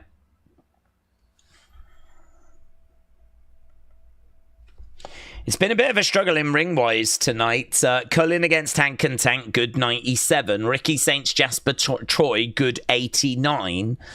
Blake Wren, good 89 as well. So in-ring has really struggled, and you don't normally see that with NXT. This has been a weird show, actually, in the sense of it's a bit of a bonkers show. I mean, Santino coming out and stepping up to Ethan Page, Undertaker coming out and chokeslamming Trick Williams. Like, it's been a bit of a weird show. You don't get that on a weekly basis. So it's probably not fair to kind of judge this as like a normal NXT show. I'm only saying that because there'll be people watching going, this is what NXT is all about. It's like, well, not really. This is a bit of a bonkers, parallel, weird universe. I mean, we just had a weird Bully Ray segment that was a bit strange, and like the Lexus thing was strange, and there's just a lot of very strange things going on tonight, to be honest. So I wouldn't judge NXT off this if you're NXT curious. I would say give it a look next week. Scoring this show will be a bit tricky as well, to be honest, because it's been all over the road. But the one thing I'm very confident about is the in-ring has not lived up to expectation, and this main event has got some work to do, but it ain't got loads of time. We're not drowning in time in this match.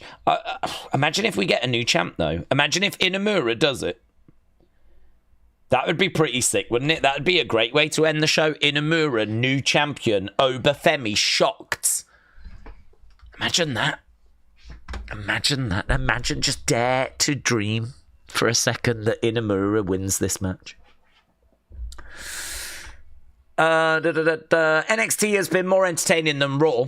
But let's be honest, that wasn't hard to do, says James. This is true. This is true.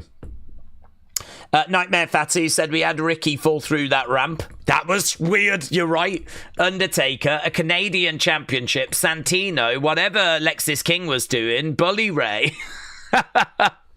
It's true, isn't it? I forgot about that ramp spot. That was weird. Lights going out, coming back on, and Tatum's just pinning someone, and that's the end of the match. I think we can agree that's weird as well. Honestly, if someone was like, oh, mate, I missed NXT, how was it? It was the Houston show with Undertaker. I'd be like, it was weird. What do you mean it was weird? It was just weird. Was it good? I don't know. It was too weird to know if it was good or not. The ramp has got hazard tape on it and has had hazard tape throughout the whole show. Look, Obafemi has a little look as he walks past. Why didn't they repair the ramp?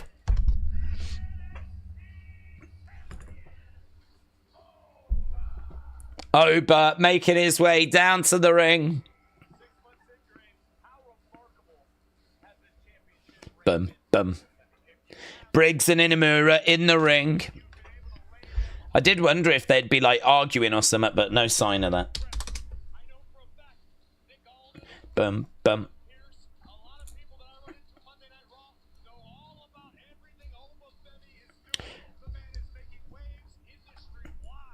Okay, so there we go. Obafemi is in the ring. We've got about 10 minutes to go for this.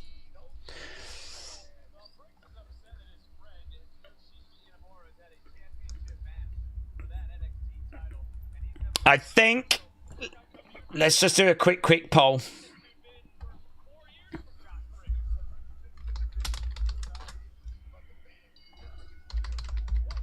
Here we go. There is no time to mess around here. It's going to be all action. It's going to have to be. Chop coming in there by Inamura, but it's blocked by Oba. Inamura drives Oba back to the corner. Chop coming in there by Inamura. Again, in the corner, Oba looking to pick up Inamura, looking for a throw. Obafemi gets picked up. Oh, slammed down there by Briggs, and there's a big splash there by Briggs too. No joy. No joy. Right now we've got Obafemi getting up on his feet as Briggs collides him from behind. It's a bit weird, isn't it? These two just sort of like barging into Oba. Oba, though, moves out the way. They just stop themselves from barging into each other. Clothesline there by Oba. Oba in control at the moment. Charging in, colliding into Briggs, going over the other side, colliding into Inamura. It is true, it is a bit of a handicap match, like 2-on-1 at the moment. And the one is winning. Oh, look at that by Inamura. Picks up Oba. Look at that. Look at that. He grabbed him, spun him round, and rather than like slamming him down, he actually gets him onto his shoulder so he can slam him properly. The strength of Inamura is really, really deceptive. He doesn't look that big and that jacked, but he was like, he could do whatever he wanted with Oba.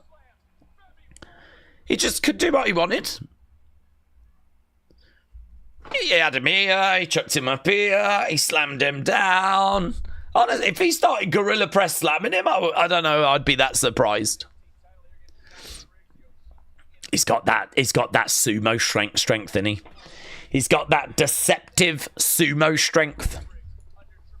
So, Briggs just stopped the counts. Inamura was just moments away from getting a 3. The best return in wrestling is Daze singing halftime song, says Hannah. Oba, Josh, and Inamura said boomers. Wrestle Night said 10 minutes just doesn't give me confidence. Yeah, I mean, it is going to be... it is going to be tight, and certainly with the ad break as well. We're not back for another couple of minutes, so there'll be like literally 5 minutes. Right now, Briggs, Inamura working together, slamming Oba down. To be honest, I think maybe some of those segments we had before have kind of left us with very little time, but hey, that's how it goes. You just got to make it work. Right now, Briggs is putting a chair on top of Oba, and Inamura's like, no, I don't want to.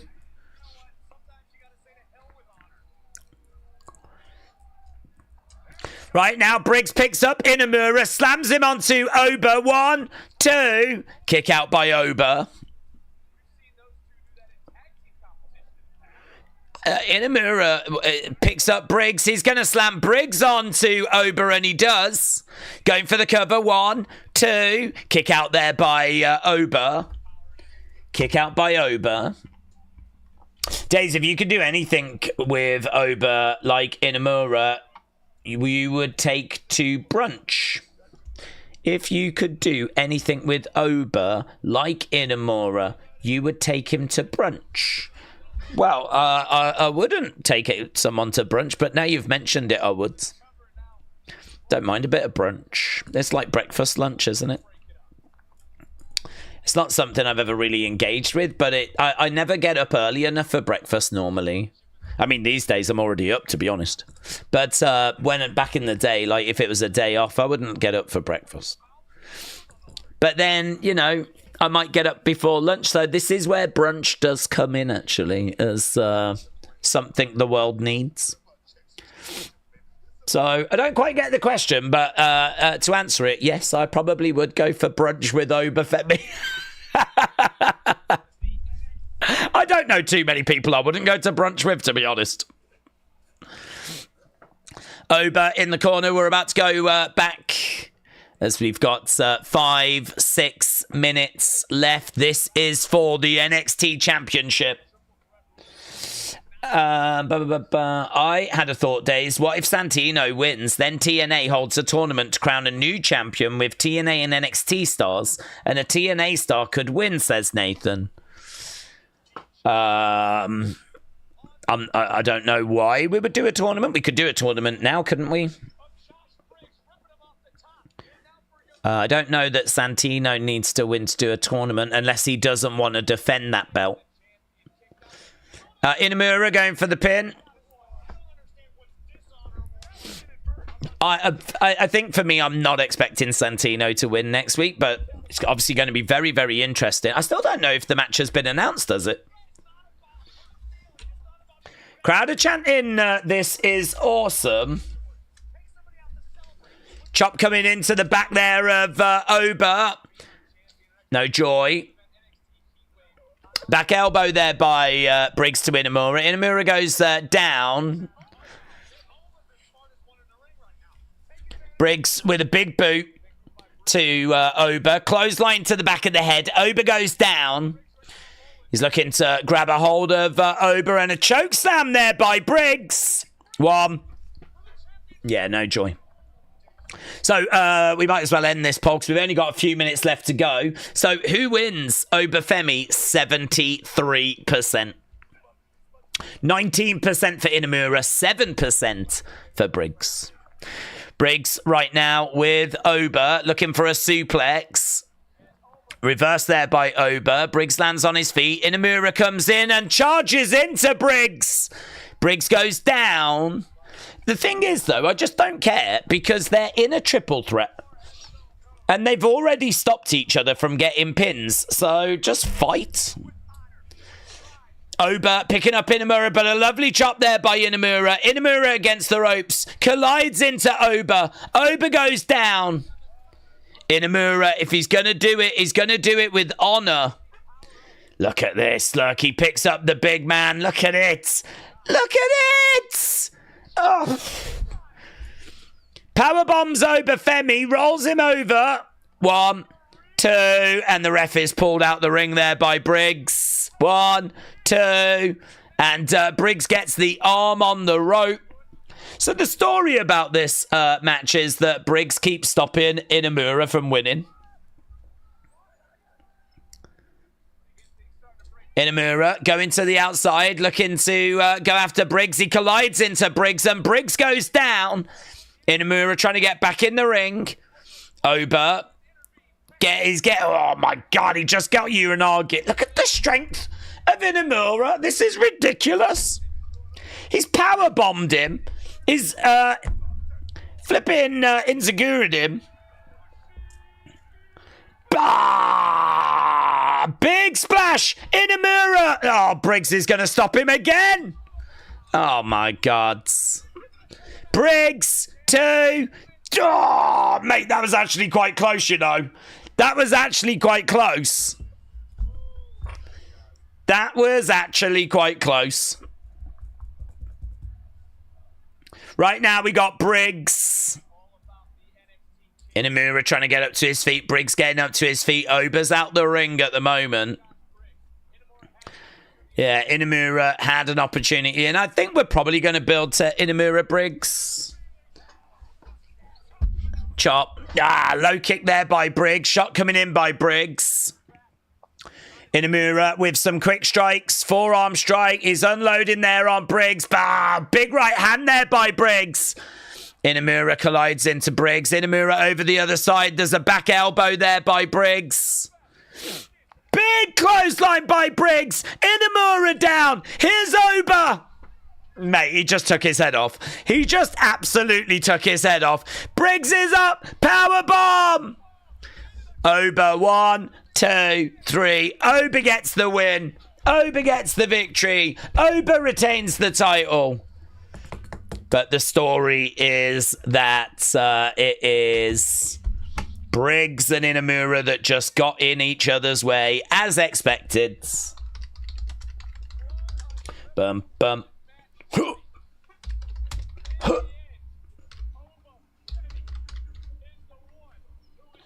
Obafemi gets the job done. Did that tickle your taint? Let's have a look, shall we? Oh, right now we've actually got Briggs. I think he might have just planted Inamura into the ring steps, but we sort of missed it a little. Here's Javon. Oh, here's Undertaker. Where's this going?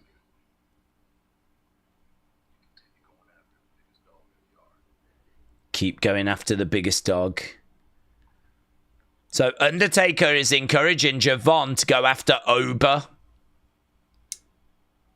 You're still trying to figure out what to do? Go after the biggest dog in the yards. Tony Khan. Tony Khan. Cameraman is just sleeping tonight, said Dr. Luchalala. Yeah. I mean, I agree. Missing the ramp thing, missing the Briggs thing. Like, I don't know what the hell's gone on there. They've had a bit of a nightmare, to be honest. Oh, well, just, I mean, weird is the headline on it for me when it comes to this show. I think that it was fun in places, weird in many places. I think the in-ring was below kind of where we normally are. And, yeah, I think they've just tried to go big, haven't they? They've tried to deliver like a big show. They've tried to deliver a follow-up for Raw, and I think it was more enjoyable than Raw, but yeah, I don't think it's unfair to say that in quite a few places it just didn't quite fall into place. It didn't quite click. I feel like the Ethan segment is the best segment of the night, and it's by a mile. And I think that I could understand people being a bit down on this show. I could understand people being like, nah, you're crazy. We had Undertaker. Bully Ray showed up. We weren't expecting that. We got a championship match. We had Blake Monroe's singles debut. Like, you're crazy to say this show was poor. It's like, I don't think it was poor. I can't escape the word weird. I just can't escape the word weird. It was weird. Main event kind of went the way we expected, to be honest. So, yeah, it'll be interesting to see what people had to say about this show, and get in your thoughts. We'll get the feedback request up now. Feedback request. What did you think about NXT? Right, Bubba Joe said, do we think fans have turned on Michelle McCool? Do we think fans have turned on Michelle McCool? I don't think they've turned on Michelle, because Michelle, she's not someone that ever like generated huge reactions. I mean, she was shown earlier, kind of backstage, giving some advice, and wasn't really much of a reaction. But I think Michelle is someone that is respected. She achieved a lot in the women's division. I think it was at a time where women's wrestling was really, really not on the agenda. And as a result, like, we make a big deal out of the Four Horsewomen. We make a big deal out of that moment in 2015 when Becky's called up and Charlotte's called up and Sasha was called up, and we, you know, really changed the women's division. And so things before that can kind of fall through the cracks. I don't think Michelle was as captivating as AJ Lee, and AJ Lee was before that, but she's kind of really fondly remembered. Paige was part of that, so she's fondly remembered. But Michelle was gone by that point. And so, like, Michelle and Layla and, you know, quite a few girls from that era kind of maybe don't get the recognition that they deserve. But I don't think fans are really down necessarily on her. I just think that they don't get the recognition they deserve so much. I don't know that she's really been generating huge reactions in recent times. But I think the podcast issue is a bit of an issue. So for those that don't know, Undertaker's 6 Feet Under podcast was really well received, and really people enjoyed it. And then Fanatics like purchased it, and now it lives on the WWE YouTube channel, and they've changed it. So Undertaker used to do it with his mate. He used to do it with a friend of his, and that guy's gone now, and they've replaced him with Michelle. And it's just not as good. It's nowhere near as good. She is not as good a host as what, like, the thing is, if you get like a couple of guys together, they can have a bit of banter and they can have a bit of fun, and, like, you know, they're kind of having a drink, having a beer. It's a couple of mates kind of just shooting the breeze, yeah? It's kind of like if you go down a pub and you're like, oh, you know, how's your day been? And you're just kind of spitting and whatever. And it's just, it was casual. It was good. There was stories being told. It worked. And now that's all gone. And now it's just him and his wife. And, you know, they're talking about their kids a little bit. And just the chemistry is obviously that they love each other, but it's not the same sort of banter. It doesn't have the same energy. And I hope that Michelle's not really being blamed for that, because I don't think it's her show. I think her fault. Like, I don't think she's demanded that she be on it. So, yeah, I don't know, but, like, I could see maybe a little bit there of people being like, oh, it's not as good that Michelle's on rather than what we had before. Maybe a little bit in LFG as well, because Mickie James, I believe, was replaced by Michelle. But I think I heard that was because Undertaker wanted Michelle on the show. I don't think he wanted Mickie off. I just think he wanted Michelle on. So, I don't know. I think at the moment, like, you see Michelle, I don't think she ever got huge reactions. And we see quite a bit of her because of LFG and because of the podcast. And she's replaced the podcast guy. She's replaced Mickie James. I don't know that there's, like, goodwill around towards Michelle at the moment, to be honest. But I don't know that it's her fault either, so... If we're going to talk about Michelle, that's kind of where my head's at with it. If there is a little bit of moodiness around, it might be the answer might lay somewhere in there. But I don't know. I saw her. I don't have any ill will towards her. I don't really, It's a shame the podcast isn't better because I did used to listen to it and I don't really listen to it so much anymore. I think they have got an interesting guest this week on that podcast, though. I seem to recall seeing that there was someone quite interesting. I can't remember who it is. But is it Sean? Is Sean on? It might be Sean. I remember thinking that was it. That'd be interesting.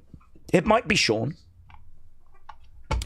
So, yeah, an interesting question. Dr. Luchalala says, yeah, Mickie was replaced by Michelle, but I don't think that was her fault. I think it was more so Taker. Yeah, a weird one, that, actually. So I don't know. I don't know how fans have necessarily reacted to some of these changes or whatever, but I certainly don't blame Michelle. And I actually really enjoyed her Hall of Fame speech. Like, she came across as a really lovely woman, lovely lady. And, yeah, I thought she was good there. Williams made another excellent point. He said if Vince tried to bury TNA to retain some relationship with WWE, he said, what if Vince tried buying TNA to retain some relationship with WWE? I don't think that TNA would necessarily sell. I mean, I don't know how much it would cost. We know that Vince has got money. And they could absolutely sell to Vince, but I don't know that they're looking to sell. And not only that, I don't even know if Vince could afford it. I think he could. I mean, my guess would be we're talking a few $100 million, and Vince has got that. Vince could not buy WWE, nowhere near. Nowhere near. There is no way Vince can buy WWE unless he gets the Saudis involved, and really it would be the Saudis that would be buying it. I mean, Vince had like $1 billion at one point, but I mean, he's spent money since then, so he's in the hundreds of millions. I don't think he's a billionaire right now, but it's billions to buy WWE. It's not billion, it's billions. It's like 6, 7, 8 billion for WWE. Vince is nowhere near that, so he would need the Saudis for WWE. In regards to TNA, you might be talking hundreds of millions, so... maybe he could buy it, but I think if that was to happen, WWE would end the relationship. I think the relationship would be ended. The partnership would end because it's not in WWE's interest to be, partnering or working with Vince. They actually did a lot of work to try and distance themselves from Vince. They were like, he's not part of the board. He doesn't come to the office anymore. Like, they were really clear that Vince is just not in their world. So I think they want as far away from that bad PR as they possibly can get. So if Vince did buy TNA, which he won't, but if he did, I think that might actually be the end of that partnership. Big Time said, Daze, NXT was a strange one. On paper, it was excellent, but in execution, there were some segments that didn't land. The opening 8-person had a bad finish, botched Jasper Ricky spot, and The Undertaker was waffling. I hear you, honestly, I hear you. Eric said 4 out of 10 for WWE, but 10 out of 10 for Daze's OnlyFans. WrestleRant said, at the end of the day, no matter what WWE is doing, we just never know what happens behind the scenes or who to blame or whatnot. This show was a roller coaster, said Opala. Not sure it was a roller coaster in a good way, just in a weird way. I hear you. Yes, I hear you. I think, do you know, it's really interesting because I'm just going to be completely honest with you, because if I can't be honest, then, you know, what are we even doing here? It's one of those where I don't think any of us want to be disrespectful to this show, because I think it is true. I feel like we could go, this show was, you know, poor. I mean, certainly poor compared to expectation, but it is true that someone can come back with, but Undertaker chokeslam Trick Williams, and there was a championship match, and the ramp kind of, you know, had a moment, collapsed. And it's like, you can list, you know, we talk about shows having talking points. And I do feel like they did give us talking points here. Like, if someone was to say, like, should I have watched NXT? I would have said yes. Yes, I do think you should have watched NXT, because I think there are things that you can have opinions on. This was not a mid-show where nothing happens. Like, we had Santino stepping up to Ethan, challenging him to a match. The Undertaker chokeslam Trick Williams. The ramp collapsed. But the thing is, you're right, it's the execution of these things. Undertaker, you know, he didn't punch with his delivery, did he? He did pace around and sort of waffle a bit. It would be really interesting, actually, if there were LFG coaches that could then give feedback to Undertaker. Because if I'm going to be honest with you, I don't think they would have turned around and said, you nailed that. That was perfect. I think they would have said, stop pacing around. You know, look at Trick a little bit more. Punch your lines through. The delivery was a bit slow. You needed to pick it up. Like, I think the waffling line is not unfair, honestly, which is crazy when you think this is Undertaker. But honestly, if you don't do it on a regular basis, you might have done it your whole life, but if you don't do it on a regular basis, it can be really hard to get back into that rhythm. You know, all of a sudden you're like, you've got to remember lines. You've got to remember, like, you know, certain cues. And all of a sudden, like, you're having to get back into trying to remember that stuff. Plus, if you're getting on a bit in age, you know, I feel like once you retire, like Undertaker has, things just sort of get a bit loose, you know? You're not as sharp as you used to be. And I think Undertaker sort of showed that. So, but again, none of us want to be disrespectful to Undertaker. We sort of want to say that, but we don't want to say it because we don't want people to, you know, we don't want to say it. We don't want to be disrespectful. So it's like, no, it was really good. Do you know what I mean? That was perfect. But actually, it wasn't. It wasn't perfect. And then, like, in regards to the show, I think you're right. The execution was off in places. We should have seen that thing collapse. We should have seen Inamura get thrown into the ring steps. Like, you know, there was bits throughout the night that just weren't quite hitting. It was just off. It was just a bit off. It was just a bit loose. So, you know, it's one of those where I agree. I agree with people. I think if you're down on this show, I would understand. I really would. If you've checked out NXT for the first time and you're like, yeah, nah, this didn't grab me, I get it. I really get it. But what I would say is that if I was to tell you to check out some NXT episodes from this year, this wouldn't even make the top 20, right? So there are some amazing episodes that you need to check out this year. That Madison Square Garden show one kind of come into mind first of all. I think there was so much praise after that show.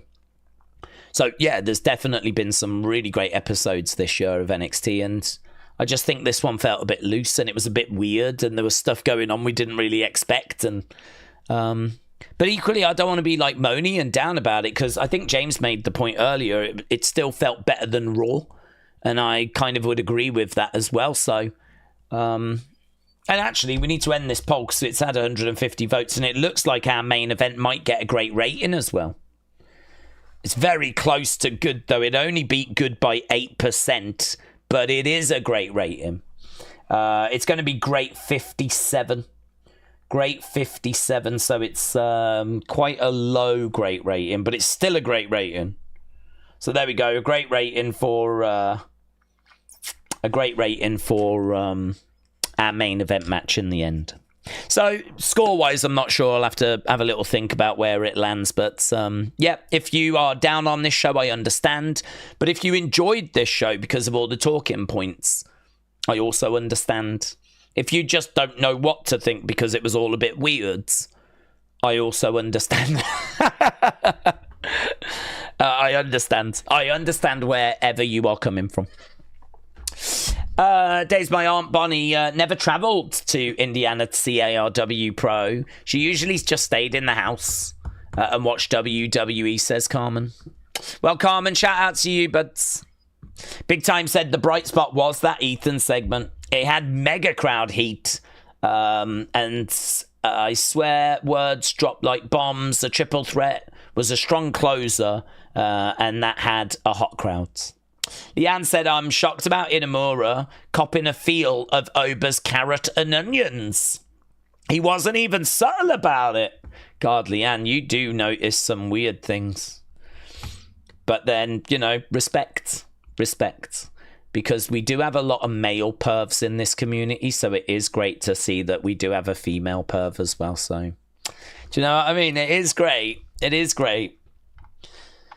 Days, it's crazy to think that Undertaker has been retired for half a decade and hasn't been full-time in nearly 20 years. Maybe fans didn't react because they didn't grow up with him. Oh, I think even if you didn't grow up with him, you still know who he is, you know? I don't think it would be that. I think, I don't know why the reaction wasn't bigger. I think you make an interesting point, but I would struggle to believe that they don't quite know Undertaker. It's just a legend. It's just an absolute legend. I mean, you must have not done any old... I mean, like, you must not have seen old WrestleManias, or, you know, you must not have gone back and watched old footage. And there was plenty of people that had Undertaker posters, whatever. I mean, I wonder if, to be honest, he is a bit too present these days with his podcast and, you know, sending out a few tweets. And I think it's right. I think the aura around him has diminished because he, you know, comes out to, like, the American Badass stuff. And I don't think that was ever as popular as Deadman. I think if he was to come down in the Deadman garb, the gong sounding, him making his way down, slowly making his way down, getting into the ring, staring right at Trick, that place would have been bananas. That place would have been bananas if he was full on gimmicked up. But, you know, old man casual Undertaker making his way down, clearly just not having it anymore. I mean, he was kind of moving, and he was a bit laboured in his movement. You know, he's kind of cutting his promo. It's a little bit loose. And I just think, like, the fans were there for him, but it's like, there's a little bit of it that's like, it's a bit sad to see. That guy, that dead man, that phenom. There wasn't really much about the guy we saw in the ring that was a phenom, you know? I don't know that the word phenom really suited what we saw in the ring, but sort of fitted that guy. But again, it's so painful because you don't want to be down on a legend, a bona fide legend, and age gets us all. Do you know what I mean? It gets us all. Age gets us all, and I think, as you said, it's been a long time since he's been a full-time superstar, which is a really good point, actually. And actually, whenever Undertaker appears, he doesn't even talk for very long. So for him to actually come out and talk for as long as he did, it's actually probably been quite a while. So I definitely feel that respect is due, of course, forever, to the dead man. But I think it's also okay to say that it was just a little bit loose, what we ended up getting. And maybe the fans responded as a result, you know. We always want to come out of a show with talking points, and if we don't have talking points, that's how you know a show is mids. It's a good point. We did get talking points. We definitely can have opinions about things. And, yeah, I think NXT, if nothing else, definitely gave us that, so... Right, let's call it quits there because I feel like we've kind of said everything that needs to be said, and we can cover things more in the opinions video. So I've already had nearly 20 responses, so feel free to get your response in over on X. I'm going to go off and work on Unseen, and yeah, appreciate people joining us. We'll be back again tomorrow. We've got a members watch along, and then afterwards we will be doing Evolve. So we're back again tomorrow. So thanks a lot for watching. Appreciate the support as always. Just want to make sure we're on top of the super chats. Kieran, thank you, my friends. What one slipped past, but we got it. So Kieran, thank you. Yeah, appreciate it. Thanks for watching. Bye for now.